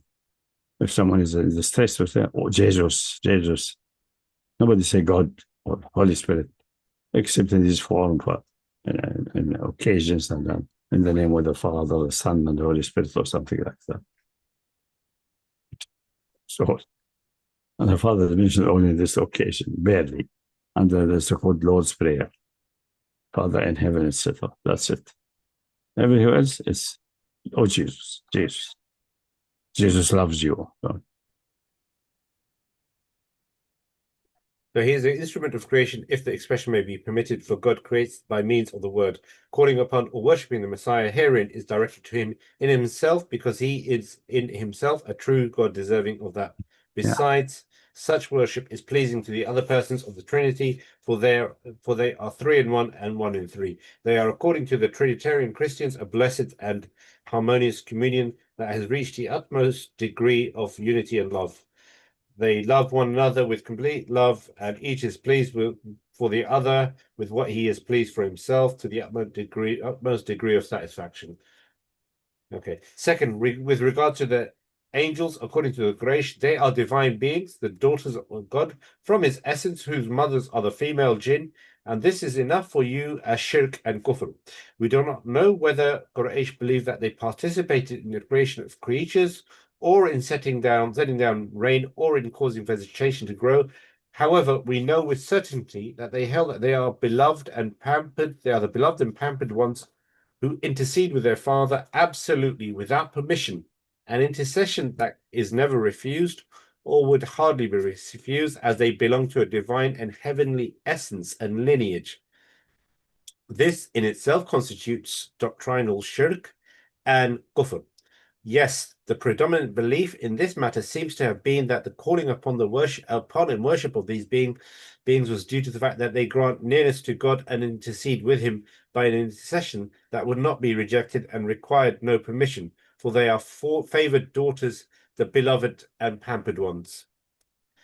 As for the angels, according to the star worshippers, they are celestial intellects, souls or spirits, divine beings, serving as intermediaries between God, whom they refer to as the first intellect or the first cause, rank by rank, up to the lunar sphere, which is the lowest of these celestial intellects of divine essence, and the lower world. The world of created beings, the world of death, corruption, and decay, both directions ascending and descending. For Allah, may His Majesty be glorified, does not act directly. If He acts at all, some of their doctrines maintain that He is conscious only of His own essence and perceives nothing other than Himself. Supplication does not ascend to Him directly, but rather passes through the lower intellects, rank by rank. Then each sphere executes its designated function according to its specialization. Afterwards, it raises the rest upward. What then? A hierarchical divine dominion this is. And this is enough for you as falsehood, shirk, and kufr. In this type of belief, supplicating and worshipping them is not only because they bring one closer to Allah and intercede before Him with an intercession that cannot be rejected, but also because they possess authoritative powers and exercise absolute final judgment over certain matters without any reference to a higher authority at all. Therefore, they have a degree of agency and autonomy that cannot be found among the pitiable angels of Quraysh, whose powers are limited. Next, that's a Greek philosophy, the Platonic emergence of the first reason, second reason, first soul, second soul, or spirit, and so on, in a complicated way. And each level, they multiply and become until we come to the moon, the nearest one. And then we come to the earth, which is the place of corruption and satanic entities and so on. Obviously, there is a mythological explanation of cosmology, which is obviously debunked. complete in every respect, philosophically, ontologically, epistemologically, and also scientifically. That's the way they constructed it at that time, according to the best physical and other knowledge, and the existing various divine beings and entity, like Jupiter, like all associated with certain planets or stars. And it worked. So you have, for example, one famous, I think it's Porphyry, or was it whom? One famous philosopher of Neoplatonism in the 2nd century. I will get his name, Apollinaris or something. This one was at the same time the chief priest of in the temple of Apollo, I think, at Delphi. Imagine. Sophisticated philosopher, chief priest in a pagan temple with animal sacrifice and so on, and divination and so on. It was okay. It fits in his mind. Most likely, he says, this is all imagination of the simple-minded people emanating from the active mind there. To make them identify somehow with the universe in a approximately good way, which give them some reasonable access in life. A philosopher will tell you that easily. Prophethood, you can gain prophethood by doing contemplation, meditation, certain sports, certain bodily punishment, standing on one feet was like the Hindus for a certain time. All of these things will make you susceptible for the aql fa'al, the nearest reason to radiate knowledge in your brain. And that's what people call, so the philosopher claim, what the people call prophecy. There is no prophet, that's all. They just purified themselves and struggled until they have access to the active reason, which is in the moon orbit. We laugh now, but the time passed, that was very serious. They were analyzing it and going back and forth. Carry on. The Wi-Fi signals. Okay, continue. Next, there has never existed anywhere in the world a grave that has been worshipped, rather than the one worship, if it was worshipped at all, is the buried individual. It is necessarily known that whoever calls upon him or requests something from him does so based on the belief that he is alive, present, hearing, seeing, and responding. This belief, although it is entirely invalid, does not constitute a belief in the uluhiyya, divinity of the buried individual, neither in its fullest nor in its partial sense. If there exists any belief of divinity in its correct definition in the buried individual, then calling upon and requesting that from him becomes ibadah and shirk that expels one from the fold of Islam. If such a belief entailing unbelief is absent, then there is no shirk akbar that would expel one from the fold of Islam. Yes, there may be a sin or a prohibited innovation or even shirk amali, asghar, minor practical polytheism, which does not expel one from the religion. Nonetheless, all of the aforementioned belong to a different chapter entirely, distinct from shirk akbar, the shirk of disbelief that is in complete contradiction to Islam, the one that expels from the religion and leads to eternal damnation and everlasting fire, and which alone is the subject of our discussion in this context. There has never existed anywhere in the world someone who worships images rather the ibadah, if it is true ibadah, is directed toward the person or essence it represents. As for the image considered as such, it has never been worshipped. However, the worshippers of idols, representing a specific category of statues and images, believe that gods indwell them, are intrinsically connected to them, that the idol serves as God's complete representation, or that it functions as the God's body. Based on that, it is permissible here, and only in this case, to say this individual worships the idol, as used in the Quran, and who delivers a more perfect discourse than Allah. In fact, this is a figurative expression, as a brief summary of the lengthy sentence. A given individual worships a certain god, which has inhabited, indwelt, or united with the idol. Consequently, the idol has become its symbol, called by its name, occupying its position as though it were the god itself. This was accompanied by a serious inaccuracy in expression, as in his saying, they worship their graves or they worship their images. Such phrasing might with difficulty be accepted by the ignorant common folk, or among disputatious individuals who call each other by offensive nicknames. As for scholars engaged in authoring works, surely to Allah be inna lillahi wa inna ilaihi raji'un. So in other words, you're just rebuking that. Therefore, you can see the extent of the grave flaw and fatal error in this brief entitled Al-Risala As-Sunniyah and has been attributed to Imam Ibn Taymiyyah.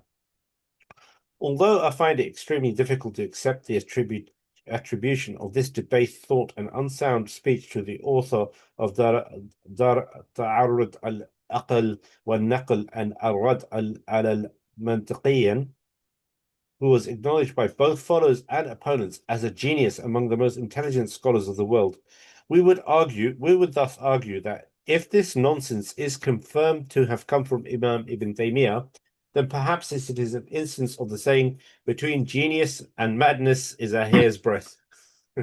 Hair's breadth.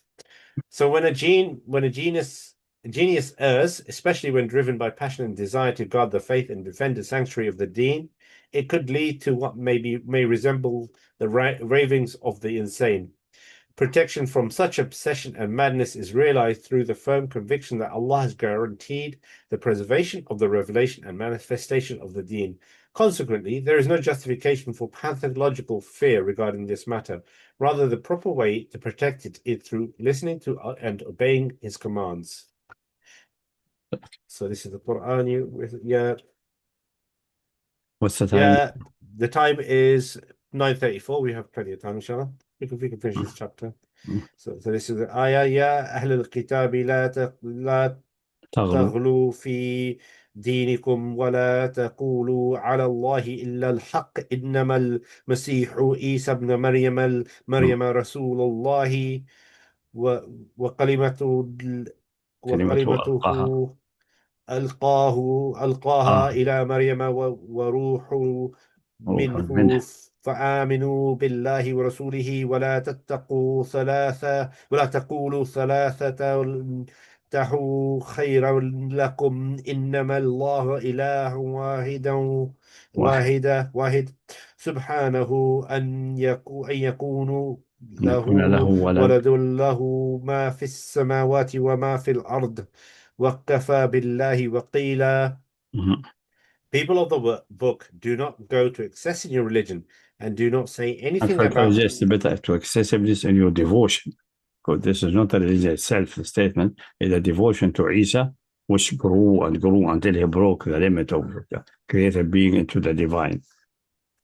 The admiration began and grew until it broke out of the restrictions of the rational into the irrational.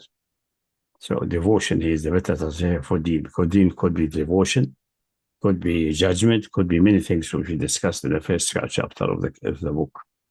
The meaning of the word deen. There's plenty of meanings. One of them is devotion. Like name of our party, Tajdeed, Islamic Tajdeed, meaning reviving the devotion, reviving the understanding. The deen does not need to make new. It is in itself intrinsically complete and abstract there. But people compliance, people understanding become dusty. So you need to remove the dust and make it fresh. Their devotion become cold. You need to activate them. So devotion and understanding need to be developed and renewed from time to time. Because they age, they get rusty, they cool down. Yeah? So it's devotion here. Don't go extreme in your devotion and love and praise for Isa, so that you cross the red line. So people of the book, do not go to excess in your devotion, and do not say anything about Allah except the truth. The Messiah, Jesus son of Mary, was nothing more than a messenger of Allah, His word directed to Mary, a spirit from Him. So believe in Him and His messengers and do not speak of a Trinity. Stop this. That is better for you. Allah is only one. He is far above having a son. Everything in the heavens and the earth belong to Him, and He is the best one to trust. And that's from Surah 4, 171. And as he, peace and blessings be upon him, and his family commanded, beware of excessiveness in deen, for those before you were only destroyed by excessiveness in deen. However, we find the following cited in the Sharh Kitab Al-Tawheed. This is from Miao. He, the Almighty, said he would never command you to take angels and prophets as lords. How could he command you to be disbelievers after you had devoted yourself to Allah? The 380. And this exactly is what is believed by those who call upon the prophets and al-Salihin. For this reason, they ask them to fulfill needs, relieve distress, and heal the sick and the afflicted. It is thus established that it is shirk. Okay, so just a footnote here. You haven't specified which sharh this is, or if this is taken from Miao. So it's been the translator, they found it in from this statement from Sulaiman al-Sheikh in Mughni al-Murid al-Jami al-Shurur. So that Kitab al-Tawheed, not Miao's. Okay. That is your commentary. Here I would argue that the error which the author makes is slightly less severe, given that he has attributed everything to what they believe in. Yet, despite this, he claims the belief of the one who calls upon the prophets and the righteous in exactly that what the verse refers to regarding taking them as lords. This isn't necessarily the case. What he mentioned of statements and types of supplication does not necessarily imply that, even if it happens, rarely in some cases, as we have previously stated. And if the discussion is about the people of Islam, the foundational certainty is that is not the case, unless decisive and conclusive evidence has been established, because whoever levels the charge of being a kafir at his brother, and he actually isn't, then it returns back upon him. It seems to us that the honourable readers may well have grown weary of the repeated citation of these texts and the continual responses to them. The texts resemble one another, and the responses are similar, most of which are direct quotations of Imam Ibn Taymiyyah's words in their original phrasing. Even where there is editing or refinement by the Wahhabis, it tends towards further exaggeration of error, at times reaching the level of absurdity and the excess in religion to the point of obsession and madness, which for the seeker of truth is more than sufficient, Allah willing. We also hope that the matter has become clear in the minds of the readers to the extent that it feels almost tangible, physically perceptible, not merely apprehended by the intellect. So that concludes this chapter. Stop here, I think, yeah. Okay, no problem. I mean, we've got something like another 18 pages left for the book now, so inshallah, so we should be able to conclude that next week, inshallah. Or the week after, yeah. Yeah. Okay. So next week we will start with chapter 14, which is Scholarly Controversies, page 361. And okay, so if anyone wants to ask any questions on what's been said, any summaries, feel free, inshallah. Also, suggestion for after this, we'll do Tawheed Hakimiyya. I can put a pre-edited copy or a rough edited copy in our on the GitHub, so you can reference it. I'll be editing as we go along so that it can become more production friendly. And there's some repetition in Tawheed Hakimiyya with what we've done here, but it's at the very least, I mean, it's not a problem because it could serve as a refresher as well. So it's worth doing, inshallah. And So inshallah, and inshallah, anyone who has suggestions. So, for example, in previous halakas, we used to do face-to-face. We went through Mustalah al-Hadith, two books on Hadith, 2 books on Usul. The books on Usul were Kamali, which is quite a small book, but it's quite user-friendly, and Al-Amadi, which was a huge book and quite complex. If you guys have any recommendation, any suggestions of a book on Usul, but I think that one is started by Professor so-and-so, I don't remember his name. Why? He worked with it almost 40 years of his life. So came to an extremely stunning translation and exactness and understanding. And English version. Yeah, I mean that was Ahmadi's search for God's law. So if you guys know anything which is as comprehensive or something that you think would be worthy of a deep dive. So what we used to do is I don't know, you never really used to prepare, did you, Doc? You just used to comment on the fly. So we could always do something like that again. Yeah. I think we have the recording somewhere. I don't know who has it. No, but I've got the audio. I've got the audio. So Okay. I mean, some point when I get time, I'll put that onto the with a basic backdrop. Or just maybe if someone wants to translate it, just put it to ChatGPT or Gemini and so on to have I mean, there's limited potential there to put an entire audio. You have to break it up and all that kind of stuff. Oh yeah, definitely. It has Yeah. to be. I mean, look, I mean something like, I mean, at the end of the day, as long as it's out there in public at some point, it can just be in the form of a full-on. Plus, you were correcting yourself as you went along as well, and no doubt, no doubt you can. Sorry, no. I forgot to say it. Just got interrupted. No doubt, a lot of the stuff has changed since then, but it's good reference material. It's on. We have that, and then we comment on orally maybe on changes. But that was about 7 years ago, or even more, 10 years. Yeah. So we say that was 10 years, the past one, and he has done istidrakat and notes and further elaboration in 2026 onward. And that was on to 2015, I think, around that time. There's no problem. It's absolutely okay. So if people on the closed channels, I can. Or we do it like a note for every section and chapter. We can say that was the old point of view and the level of derivation we achieved. That later on, more evidence came forward, more elaboration from others, and by reviewing the past, we corrected this point, improved this point. Something was neglected, we don't see it, now we put it here, etc. No problem. You can do it even paragraph-wise, but maybe it's chapter-wise is a good idea. Or section-wise, or where they change it. I'm intending to do that for fighting resistant groups, because it mentioned many historic situations in Iraq for 2004, 2005. And re-editing it without mention, without dropping that will be a problem.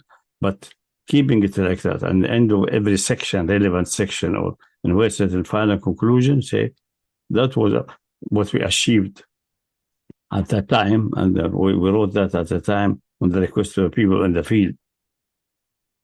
And we did not have much time to really do the scrutiny like in the Book of Tawheed. We wrote over 30 years. That's a huge difference.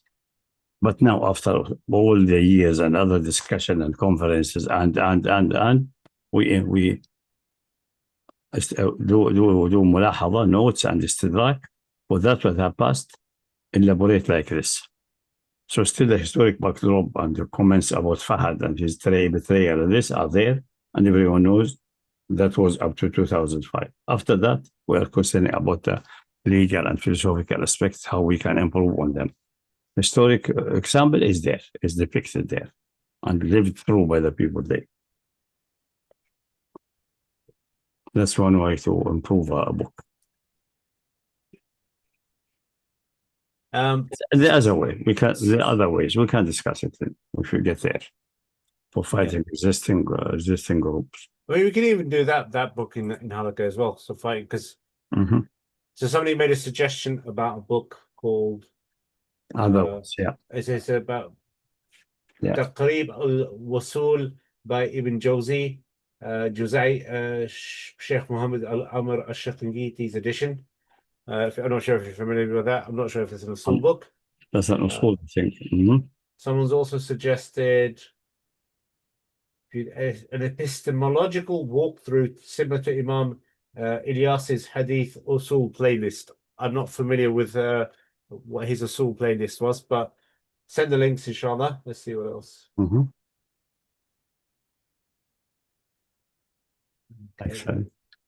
Okay. Well, anyways, I mean, look, we'll have time because the Hakimiyya we're looking at, it's about 300 pages, so that would be at least 10 halakas there, 10 to 20 halakas there. Also, Yeah. Let's see. Yeah, there's okay. And also the assault work. I mean, let's face it, there's people who do the work. There's very, very few people who do the work. It's going to be very time consuming to do all that chat GPT. Until we get some assistance, it's probably going to happen. But the best I could probably do is put the audio through and have a compiled copy like what we did with some of the Hadith series. And this time I'll make sure they're backed up. So inshallah. Okay. Somebody had a question, unrelated. Oh, two people. I'll go Berhat first, inshallah. Let's see how do we do this. Ask to unmute. I changed the settings. I want to allow everyone to unmute. There's something. Give me a second. I'll just adjust the settings. Get a question if it's not related to see. Yeah. We'll see. Allow everyone to unmute themselves. So Berhat first, and then the other brother. He can go first, actually. Okay. Please. Yeah, just in case he says something embarrassing. Yeah. Go, Raj. Assalamu alaikum. What do you call it? I remember I asked one time, what is it again? You know, about her go first, I can come after. I need to formulate my question again. To be honest, I didn't have a question. That's why I gave it to you. Otherwise, if I had the question, I wouldn't let you go first. So try formulate it. Please. And don't be shy. Just ask your question. No problem. Nah, I literally forgot what I was going to say. Okay.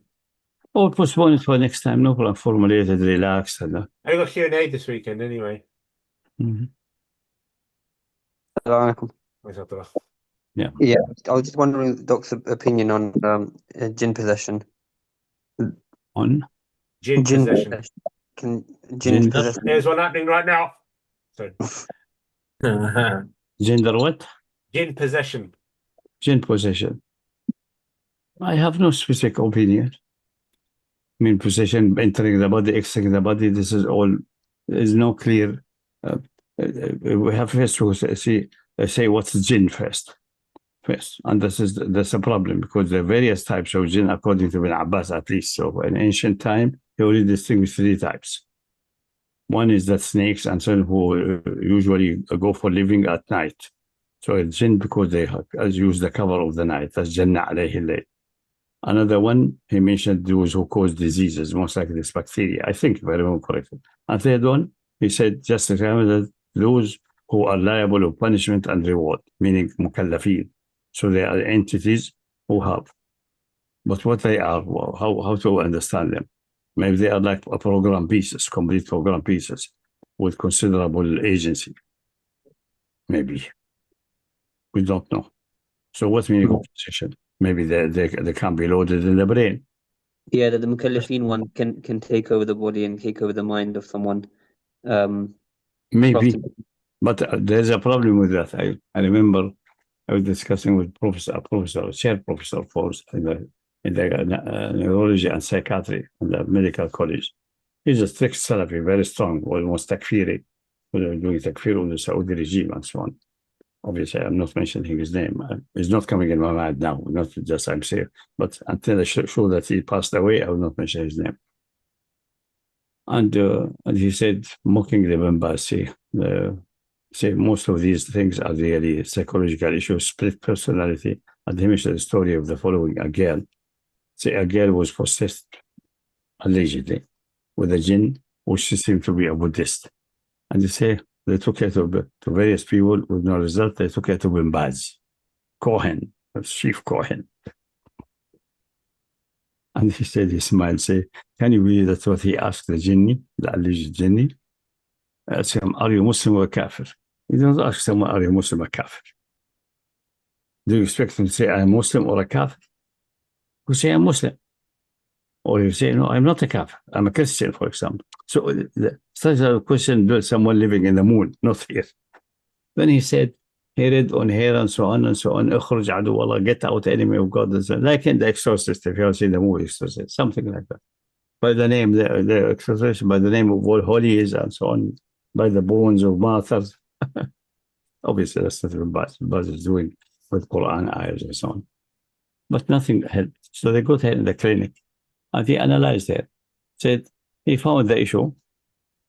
She studying Sharia. She's quite well educated about Islam. Obviously, studying in Saudi Arabia will not educate about Islam. Will twist your mind in 90 degrees off the road, maybe 180 opposite to Islam. And one subject I study is called comparative religion, and they're comparing things. And in the comparison, there was a comparison with Buddhism with other religions. The one who wrote that section seemed to be a Buddhist or someone who was there, which is good. It should be every religion people should write at least the main part, and maybe as a chapter point of view of the opposition, so you have a balanced point of view. And she was taken really aback by the fact of the peacefulness of Buddhist. Peacefulness and meditation and things like that, spirituality. It affected her deeply. She felt she should become Buddhist, but on the other hand, she's a Muslim, and Islam evidences are strong rationally. So in the rational side, she's a Muslim. In the subconscious side, because of peacefulness, and at that time, the Afghan was ongoing and so on. So there's violence attributed to Islam and counter violence by the Russian and vice versa. We know most of that region are fallacy. The violence is real from the West, for Russian, American, Polish. These are the violent people. Muslims were never initiating violence, except some deranged people like Daesh and so on. Everyone else is different. Muslims, generally, they're rarely violating violence. Extremely patient through history. So, and by analyzing here and so on, it turns out the jinn speaking through her body and so on is actually her subconscious, and that it is skillfully changing its voice. So, because subconscious or the mind can't change the voice. If you are in a weak state, it's difficult to do. But if you're in such a state, it can't be done. And then it's treated with the usual way with psychoanalysis, like a shrink, and also with drug for some time until things stabilized and confronted her with these issues, and she was cured. So this is possession by jinn. Yes, sir. You can't call that possession, no problem. An evil idea taking you over and using your facilities. Another someone say, maybe what is happening there is that your qareen, you have a qareen, jinni qareen. What's this jinni qareen? It seems to be that it's destructed Yawm al-Qiyamah. And one is advising good, one advising evil, and they try to bail out the one who is advising bad, like Surah Qaf. It's very complicated. If you want to study that, you have. I remember one Egyptian brother is interested in that. I told him I collected something about that, and was planning, if I get time and more important things, blessing things, essentially rounded up, which I thought when I get to Sultan al-Ummah, the authority of the nation, then I think I'll have rounded our campaign for renewing Islam, renewing understanding. Then I can do that as a hobby after that, if I'm still alive. And I give him the folder. And he was in a state of shock, said, Sheikh, this needs half a lifetime. I said, that's the work to be done if you want, if you are serious. I gave him books about magic, Shams al-Ma'arif al-Kubra, Boni, and so on. I gave him a book about parapsychology as academic science, especially in South America, and book of parapsychology, which summarizes all the research over a century from 1878 until 1978, full century. They have a world conference, all the tools, all the interviews, all the statistics, tools they are using, also even the laboratories, all of that is there, the scientific way. And there's some stunning results there. So you need to read them and convince yourself how this functions. In some, there's no escape from postulating jinn.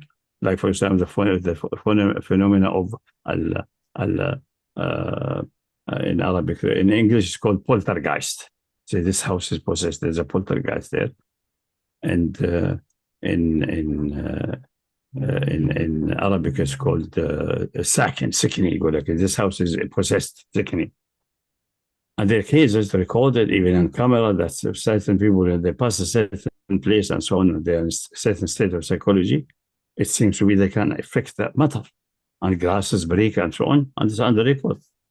And various Chef, even in those instances, like there was this woman, for example, who She gave a TED talk. She was when she would go to sleep, she started feeling like a strong sense of a presence of someone looking at her, like very strong. And then all of a sudden, she started feeling a feeling going throughout her whole body, like really squeezing. And then and she kept trying to figure out what it was. Eventually, for some reason, she ended up speaking to fire safety department. They came over. They found the CO2 leak. And there was some CO2 gas. Could be. They fixed the But gas. as someone working in a warehouse with only that person passing in that place caused glass to break. And there's research about these things and record and verifying that the stories are true and so on, however we can trust these. And also do to bring the dead back and discuss with them and so on the table. And most of that is fabrication, and the one who doing is a skilled illusion artist, I think. But the amount of people also the amount of people. But as I mentioned, again, the example something that's I got that from the handbook of parapsychology, which is almost 2,000 pages, and this is only like 20% of that discipline. If you want to get something considerable there, go and I can give you the folder. I have to put it always as a zip file and put it in Telegram, maybe 20, 30 portions, because it's over 60 giga of books and references. If someone is serious, or this guy said, I can say that. Then don't ask this question to me. I did not study it, so I can give you a well-structured answer. Also, I give you hand-waving arguments. That's all. Yeah. Should I just add you on the Telegram? I'll just ask you on the Telegram just to remind you, yeah. And then if you could send that would be great. Or even if you send the name, I can even find it. See if I can find it online somewhere. No, it's a folder. I can compress it and put it somehow, and then it will be like maybe I think it will be 10, 15 portions. Each portion is 2, because in Telegram you can put only up to 2 gig. And then if you zip file that is about 40, then you zip it with those in portions. But what is the name of the book called, though? Parapsychology.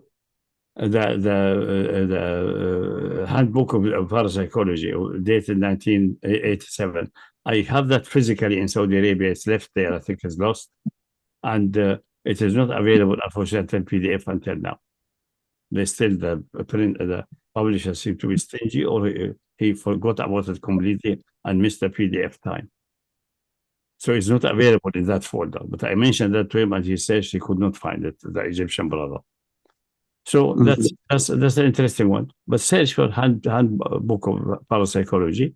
That's the proceeding of the International Conference in 1977, and this published 87, something like that, in the 70s of last session, 50 years ago.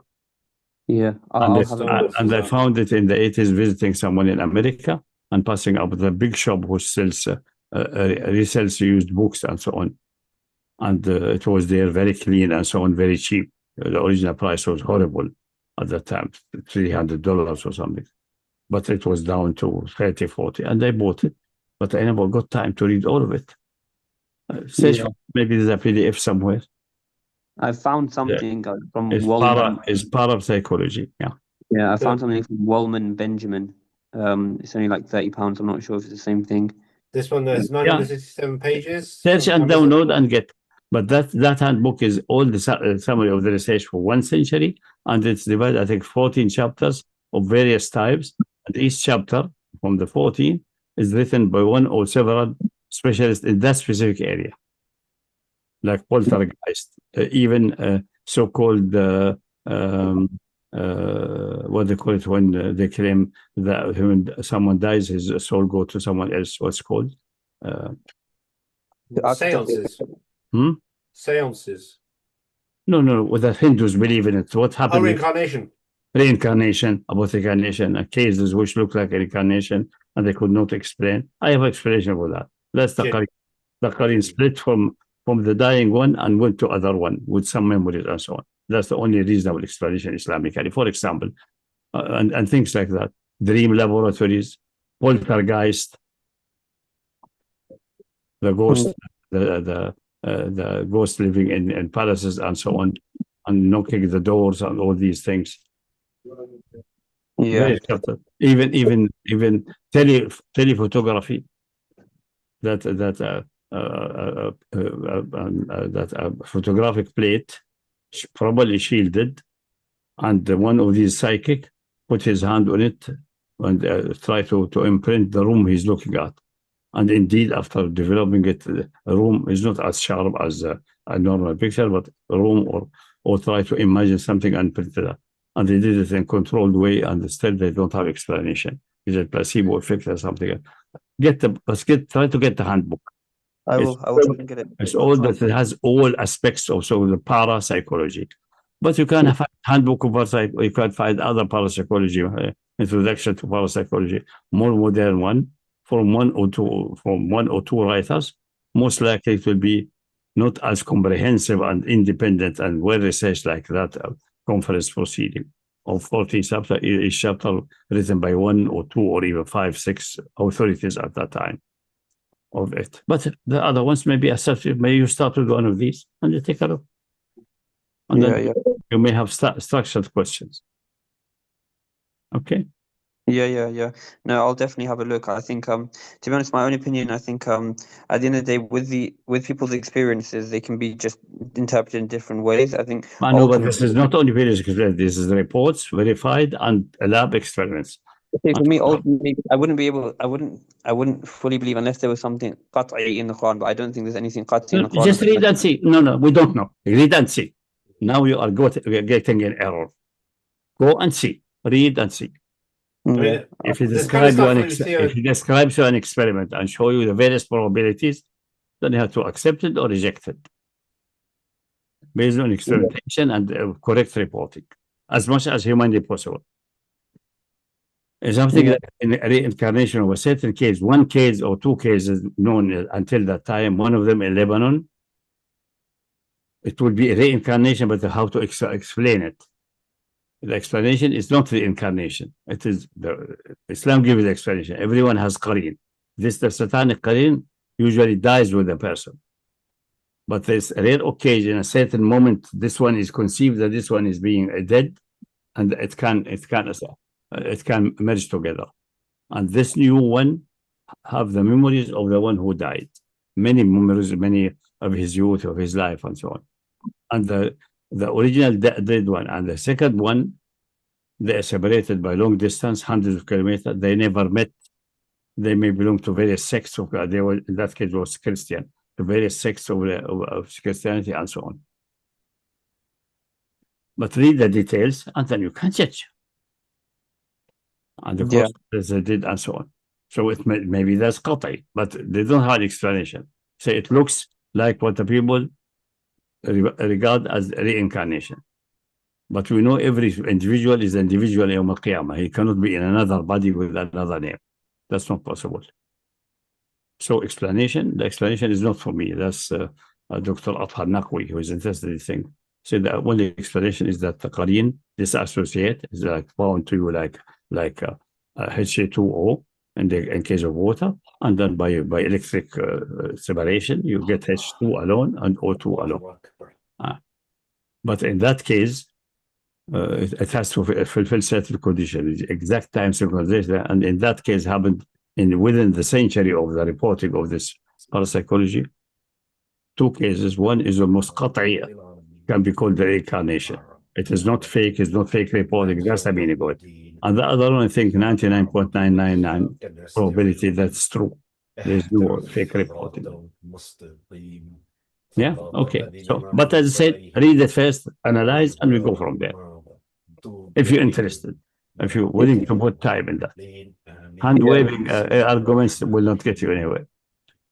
And simple-minded things like they ask Muhammad what mas, and they say some people deny there's no mas. He said, how can they deny? You hear the ghost or the jinni talking in his tongue. This shows that's the level of Ansar Muhammad. Very simple-minded, because the guy talks with a twisted tongue, another language or that. He thinks another entity. It's not necessary. Like a girl from Dr. I will not mention now his name, but I am keeping it secret until I'm sure that he passed away, because he may have been still alive. He was slightly older than myself. So, who was talking Arabic, but from a Buddhist jinni with another voice. So something like that will fool Ahmed bin Hanbal. It's fooled Bin Baz. These people are simple-minded. That's it. So regard that as an evidence. That's it. Was it no? It was Ed. Ed, do you want to ask a question, by the way? Someone seems to be reading the Quran, maybe praying. Anyway. It's Abdul Rashid praying Salah. Ustad, I wanted to ask about Lut bin Yahya al-Azdi, Abi Mikhnaf. The majority view is that he's unreliable. There's no tawfiq on him. Because it's Shayya. Don't worry about this majority view. Yeah. But my research is 100 times more reliable than the deceiver and liar Saif ibn Umar al-Tamimi al-Dabbi. Of course, without a doubt. Yeah. So yeah, I was gonna say that it seems to me that he's very reliable. Do you have any research on this? But from what it seems, no, we'll get to We'll get to the Waqdi and so on. But it's not the utmost priority. If it comes in, it's not, which is important for other work. Until now, it didn't come. It's Safiyin and all these things. We'll come to them one day. Ustad, this is why sometimes I think the brothers and sisters need to listen to this. When we attend to Muawiyah, then we'll needing some things like that. Yeah. What I wanted to mention is Jarh and Ta'adil can be very subjective. The Muhaddithin, they sometimes criticize people unfairly, but people don't talk about this enough. Yeah. Soon we'll finish Ammar Taqtul fi al-Baghiya, and there are many people that declare the rab or the accused of lying. We have shown that it is based on bias and based anti-Shiism, or for Ahmed bin Hanbal, the biggest problem he has is with anti-Muawiyah people. Yep. And he tried everything he can to, in his energy, to undermine the guy just to save the idol called Muawiyah. Ustad, also, have you noticed recently the Uthmani... But it's not only that, we have caught Malik red-handed in a catastrophic... Malik, Ahmed ibn Hanbal, yeah. Speaking about them, have you noticed in the Arab world specifically, the Nawasib, يعني the Uthmaniyin, the Uthmanis, they've been promoting their ideas again. There's a wave now, but they're going even to extreme and so on. Yes, they're going very extreme. That is Ammar of Baghiya. We worked on it, and they do la'an on Ammar, they do la'an on Hasanain, la'an on Imam Ali. If it gets to there, because the evidence that we have, they're almost certainly kafir, because it will lead to rejection of the Quran.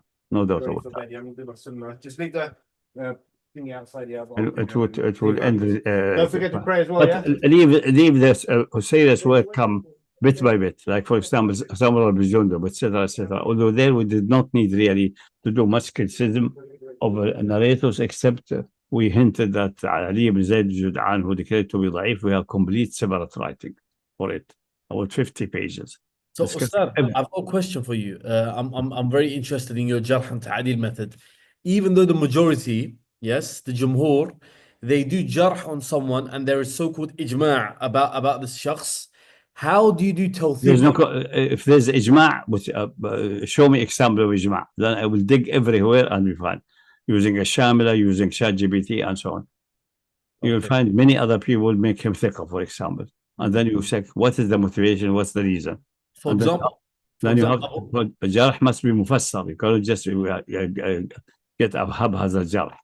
And then secondly, you have to check what's about the contemporaries and the major authorities which are reliable, like Shu'ba and so on, narrating from him.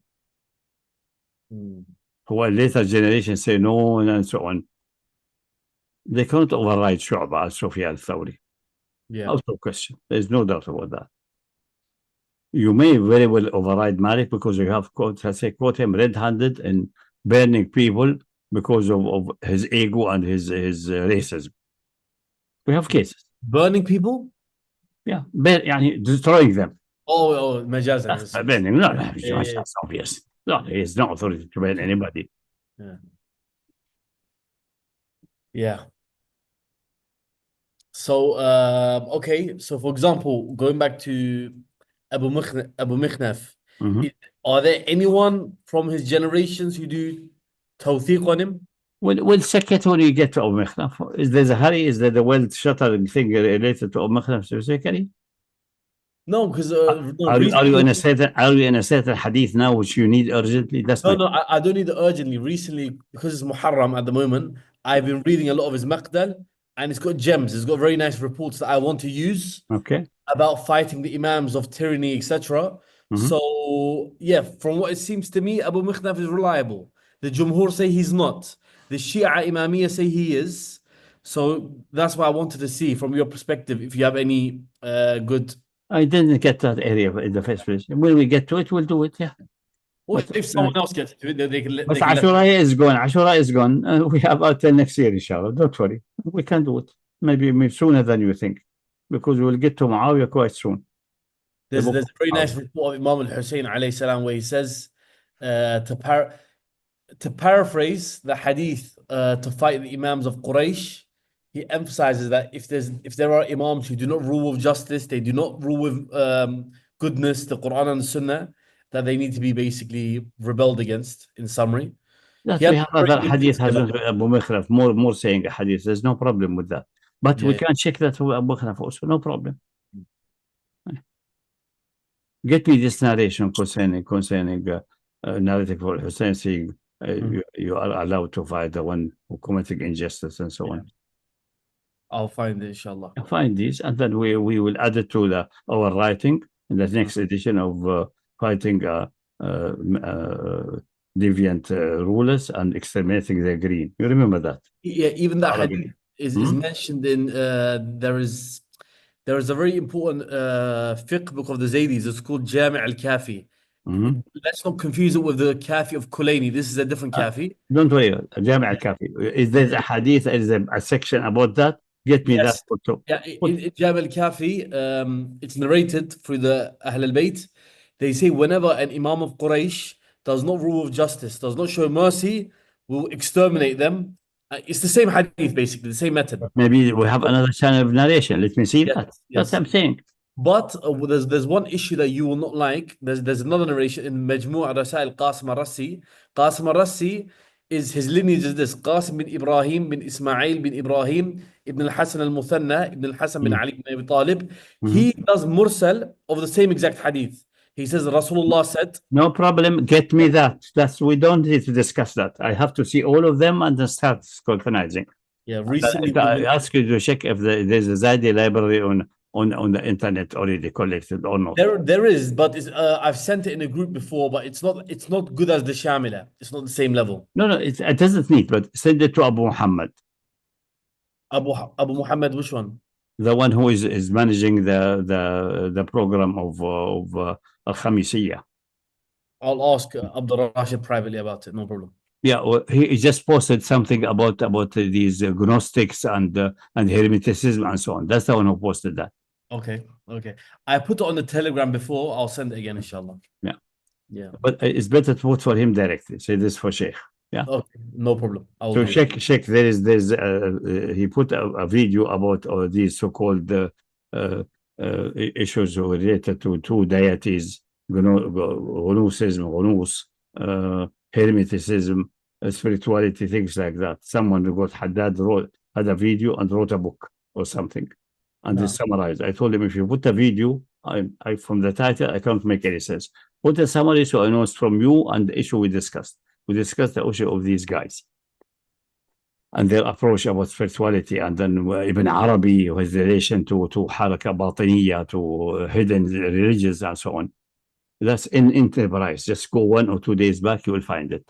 The one who posted is Abu Muhammad.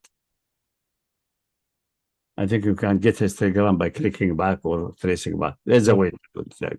I'll do it now, so I don't add it to your place and just say this is Abu Muhammad, and even you can.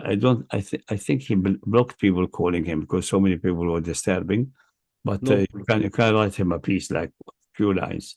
No problem. If you can't do it in Arabic, or write in English and this ChatGPT translate to Arabic and put the English and the Arabic, he will know how it's done. Okay. And say this for the Sheikh, and give me an access to your Telegram or special way so I can provide you with things in this area and the library of Zaidi and so on.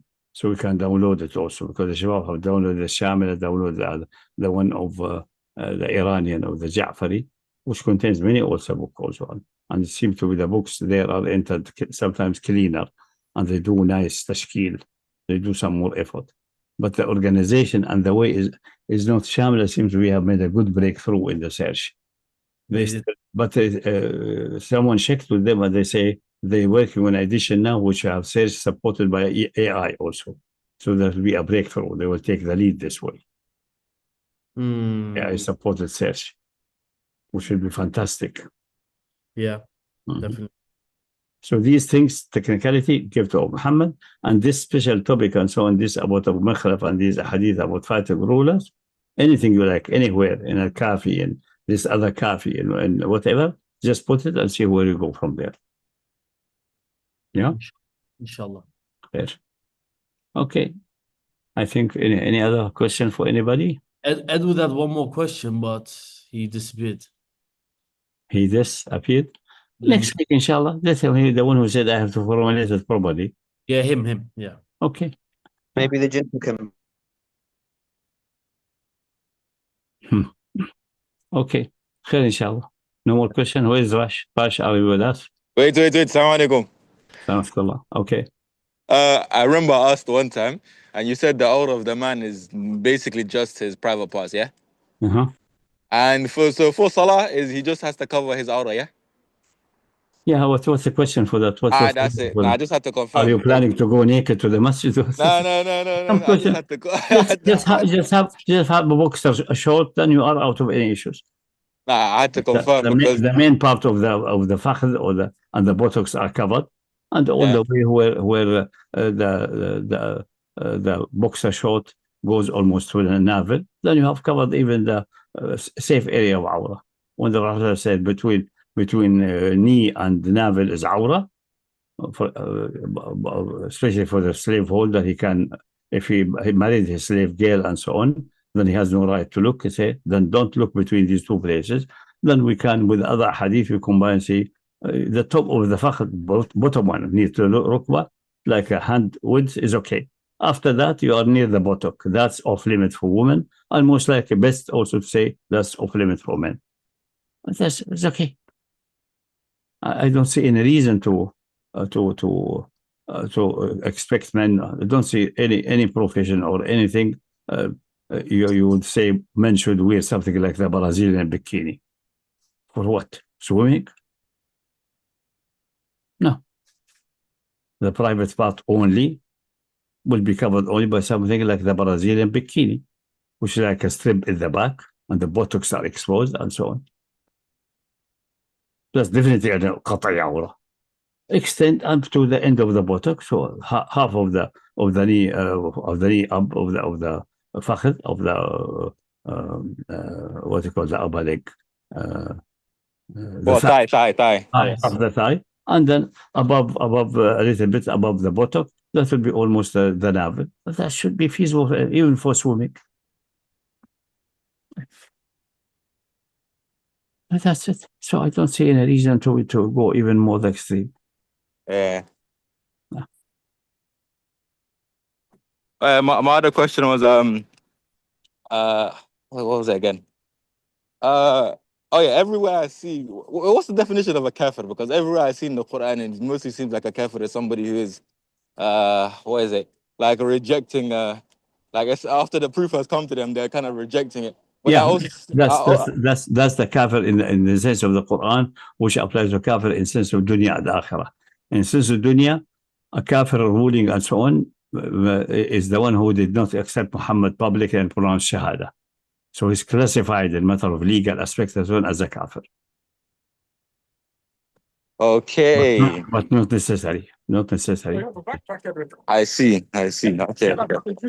Because you have to have a legislation for them. Are they allowed for something like that, or can they become head of state? And these things go by this situation.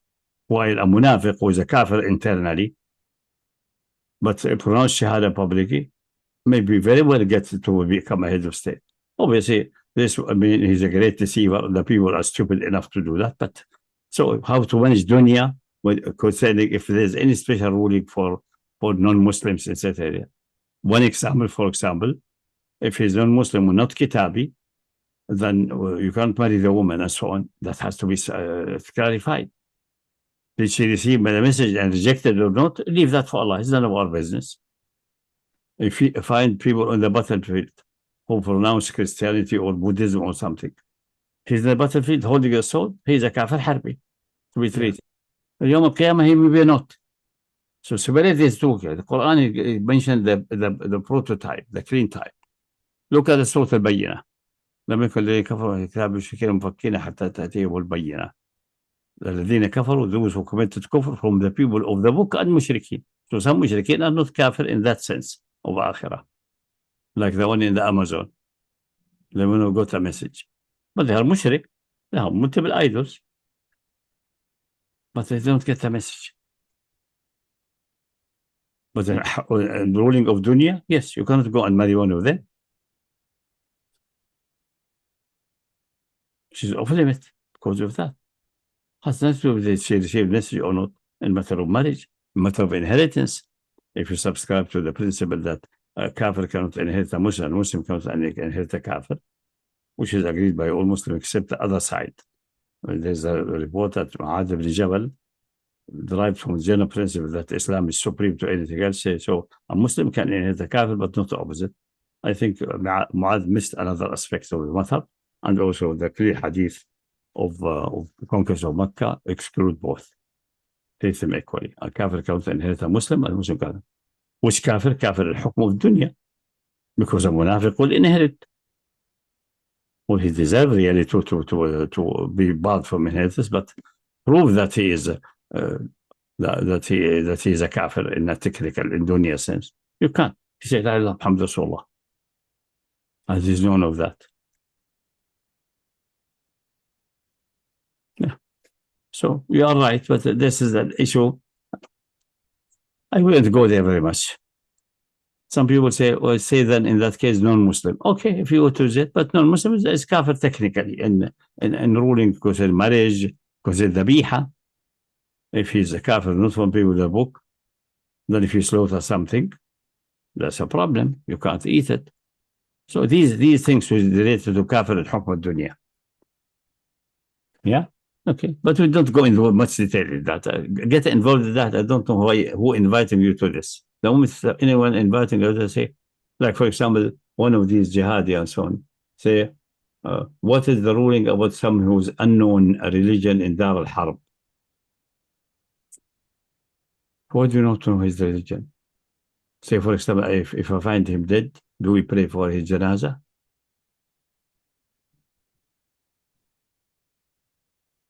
You will not find anyone with no family at caring for him. So it's just an abandoned body. And you will see from his dress is he belonged to a Muslim army and he was killed there while penetrating attack. It's easy to assess him. If it remains majhul, then make a choice. If you are in the way of Islam, say he's definitely a Muslim and they're proved otherwise. So you make salat janazah on him and bury him in Masjid. If it's in the way of kufr, then most likely he's a kafir. You go to other qara'in. You can check if he has circumcision, for example. That's an example. Because Muslims are usually circumcised. Muslim men. You check if he's not Muslim Arab, not all regular in that. If he has a shaved awra at least. But Muslims are negligent in that. Although they have a deadline for shaving. Otherwise you look like a wild animal. But I think there's negligence there. But you can check this, for example. Many things to be checked. So what's the majhula? Marrying, nobody will come and approach you for your hand of your sister or ask you for your mother because your mother is a widow and you are the one that you do the contract in my behalf, although she can do it in her own. Nobody will approach you until you scrutinize who is his. So you cannot be majhul al-hal. Unknown or unknown religion. This is nonsense. So do research about how to find the ruling about majhul al-hal fi dar al-Islam, fi dar al-kufr. What is this nonsense? What would be missed if you don't know his case? Nothing.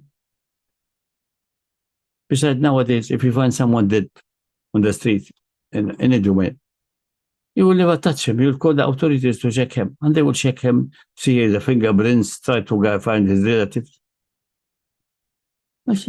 Such questions are empty. It's just the devil getting the people sucked in that, and then later say, you have to verify everyone you meet who claim to be a Muslim is a real Muslim. How you verify him? Then the devil will tell you, ask him about this issue. Is Quran makhluq and so on. Instead, the verification will be, Atashhadu an la ilaha illallah Muhammad Rasulullah. That's it. And if he's seems to be coming from Christian and Jewish background, and Isa Abdullah wa Rasuluh wa kalimatullah al-qahila Maryam al-tahira al-batul, to exclude the Trinitarian, that they have forsaken Trinitarianism really, and for Jews that they have stopped accusing Isa to be an impostor and his mother to be a whore. That's it. So you add that to the Shahada. That's it. No more second test than that. If you say that counts for him as a Muslim. Sorry to interrupt you. I found the narration of Imam Hussein. It will take me a minute to read it. Would you like me to read it now? No. I need it because I will do research about that then. Otherwise, you'll be wasting our energy. No problem. I've got the reference, everything right now. I'm going to send it to Abu Muhammad. And the similar ones in one text file or docs, and give it to Sheikh Abu Muhammad and stay in contact with him. I discussed with the Sheikh various issues and so on. I'll be sending documents for the study group to do the study, because we have a study group. So right now, I sent on the Enterprise right now. Okay. I'm going to tell Abdul Rashid to get me in contact with Abu Muhammad. I'll send it to him again. No, you have access to Enterprise. You can read it. Yeah, of course. He had just recently a posting. Maybe the posting point to his place. You can click there and post him back. Okay. I think that's a facility available with Telegram. Yeah, it is. I just I couldn't find someone with the name Abu Muhammad. Anyway, no problem. Just check the video, which is talk about Sufism, secret religion, enlightenment, all these things. That video is posted there. The video itself and the small description with minutes and so on from Abu Muhammad. So the poster, the one who posted, you can trace back to him and send him a message. Yes, I found it now. No problem. Yeah, it's trivial. It's just, you don't need rush for that. Yeah. You may need rush because you are not allowed to post, or you. No. As in, I couldn't find his name because it doesn't write Abu Muhammad. It doesn't. It does. The one who posted the said you will find the poster. I didn't say Abu Muhammad. Maybe his name is Afrit. We don't know. I got it. Don't worry. Just right. Salam Abu Muhammad in English. I think Abu Muhammad. We spoke with the Sheikh. So these material is good for maybe a study in the case of Muawiyah and things like that. Sure. And the issues which you are studying in yourself, because we're having this study group. Yep. One brother from Germany, from Berlin, one from Libya. There was a Somali, but he gave up because the internet is miserable there. It was half the time is disconnected. He gave up. And Abu Muhammad living outside, I think in Turkey, and myself here in London. So we come together in team and then discuss this issue. For example, we studied all the hadith and established with certitude that it's tawatur, and the hadith was known before the assassination of Ammar, killing of Ammar. So it's a sign of prophethood, one with the certified conditions. So we'll add it to the book of Tawheed, a summarized form, because this presentation itself is reaching, I think, 150 pages. Every channel and every man is being discussed at every necessary. So it will be available. Just have patience. Yeah. Okay. So this is the research group. And then we open that when we get to the imams, fighting the imams. I will read it casually first. Then say, oh, that belongs to that area, that area. That's not the first one now, unless you need it urgently. That's it. So summarize everything, what you have wrote about that, what's your thoughts, and put it in one text file or docs. Yeah. Good. Perfect. Very good. Yalla. Any more question, or we can conclude? Ustad, if you don't mind, if you give me permission, let me just read this to the Shabab publicly before we conclude. It's a very nice. Read it, and Bismillah ar-Rahman ar-Rahim. O people, indeed the Messenger of Allah said, whoever sees a tyrannical ruler who makes permissible that which Allah has made violable, breaks the covenant of Allah, opposes the sunnah of the Messenger, and acts amongst God's servants with sin and aggression, yet does not oppose him with word or deed, then it is incumbent upon Allah to enter him into the same fate as that ruler. It's a very, by the way, this is a very long message. I just wanted to read that passage for the Shabab. This is a gem from Imam al-Hussein regarding rebelling against the tyrannical rulers who oppress people, permit what Allah's forbid. That's not the issue of rebellion. This is by word or deed. So it's both. It's like commanding good and forbidding evil in generalities. The other of the Imam and the exterminating them is much more stronger. What does he mean by deed then? Hmm? What does he mean by Every deed? kind of deed, including fighting. Yeah, But it's fighting. word or deed. It gives you the options. It's not that, and it does not give you the structure point. If you can, then face this, that.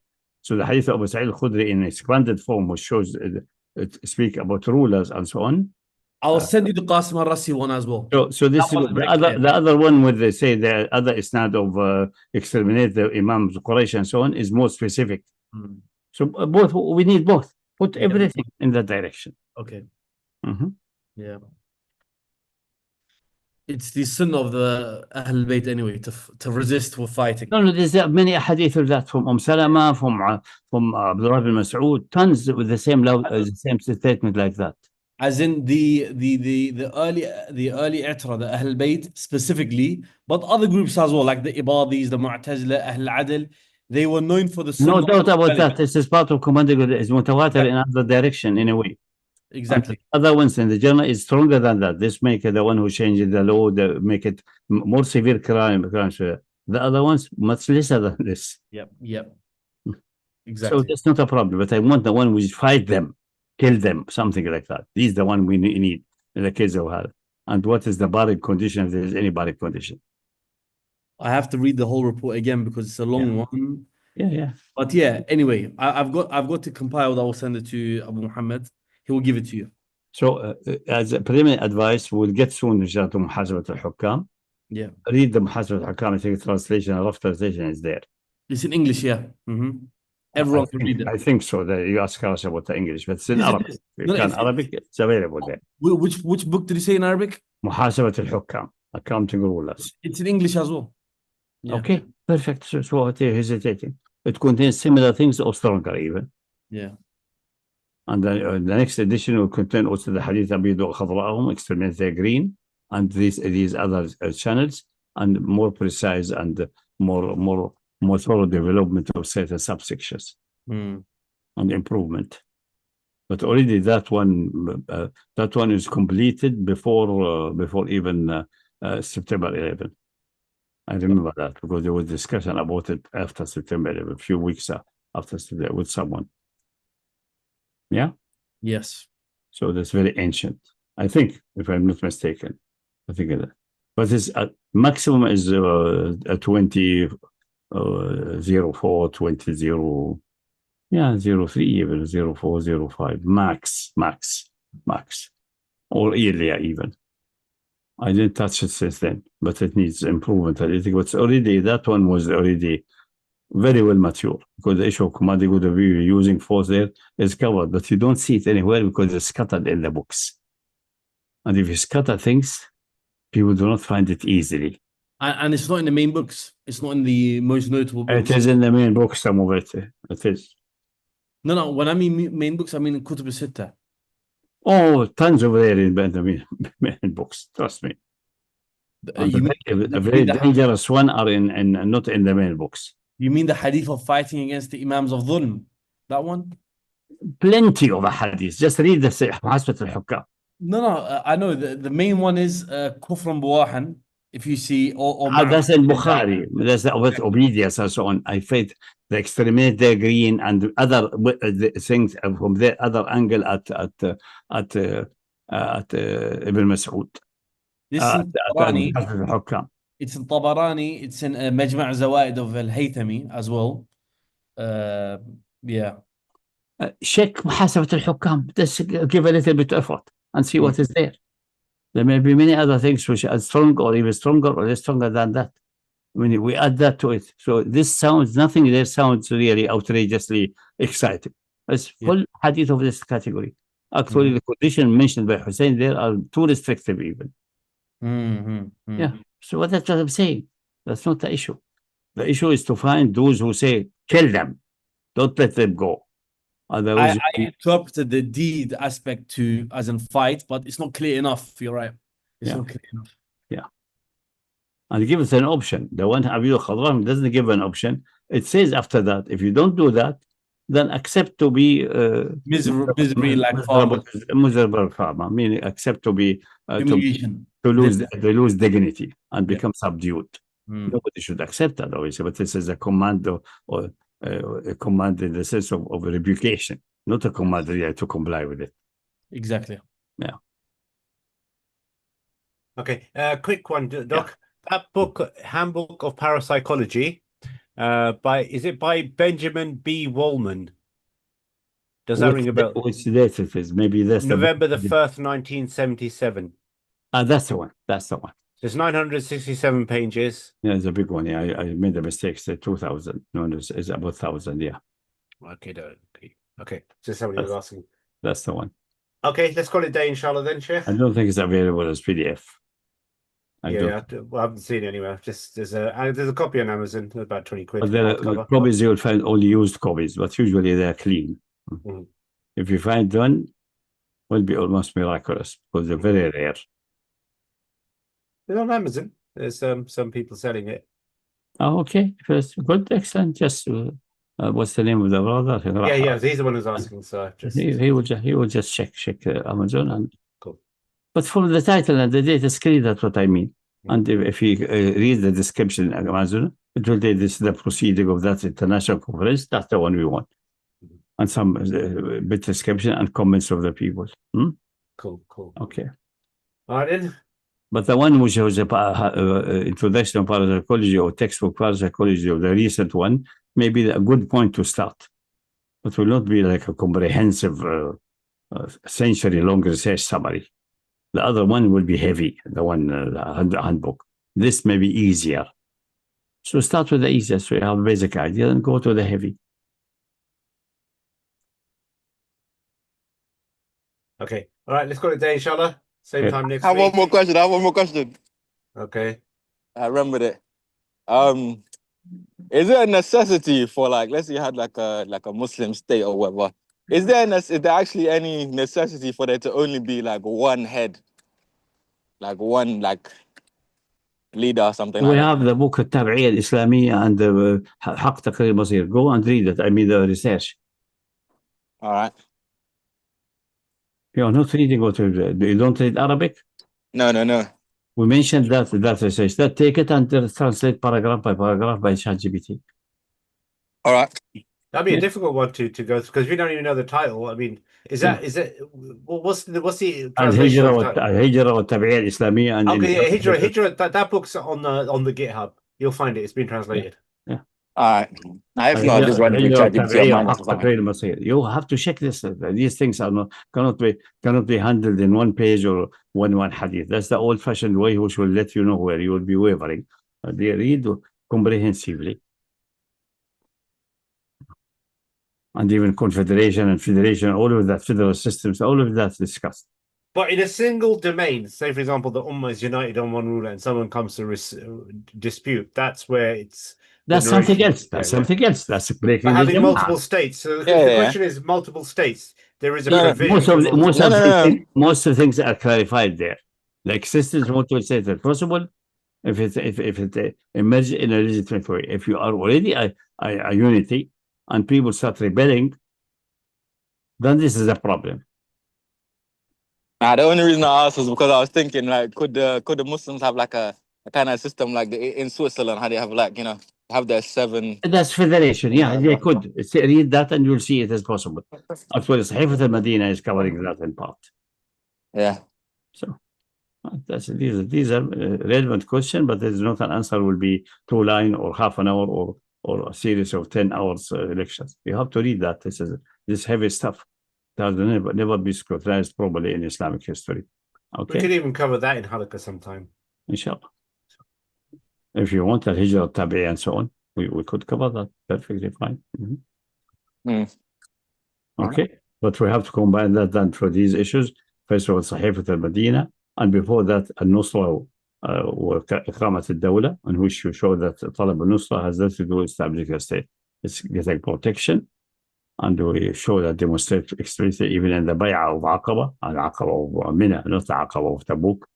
And this bay'ah is clearly not establishing a state, establishing protection. But Sheikh Taqi and everyone reading through history with upside down brain, unfortunately. So they were indoctrinated with the result which happened 400 years later under Abbas Khilafah. They never went to the level 0 to see how things developed. Yeah. And then we get to Mun'a Nasr, then Saif al-Madina, then we go to Al-Hijra wa Tabi'iyya. These are the main highlights, essentially. Okay? Okay then, inshallah, same time next week. Inshallah. Yes, no. سبحانك اللهم وبحمدك نستغفرك ونتوب إليك. اللهم صل على محمد وآل محمد كما صليت على إبراهيم على آل إبراهيم في العالمين إنك حميد مجيد. بارك على محمد وآل محمد كما باركت على إبراهيم وعلى آل إبراهيم في العالمين إنك حميد مجيد. تصبحون على خير والسلام عليكم ورحمة الله وبركاته.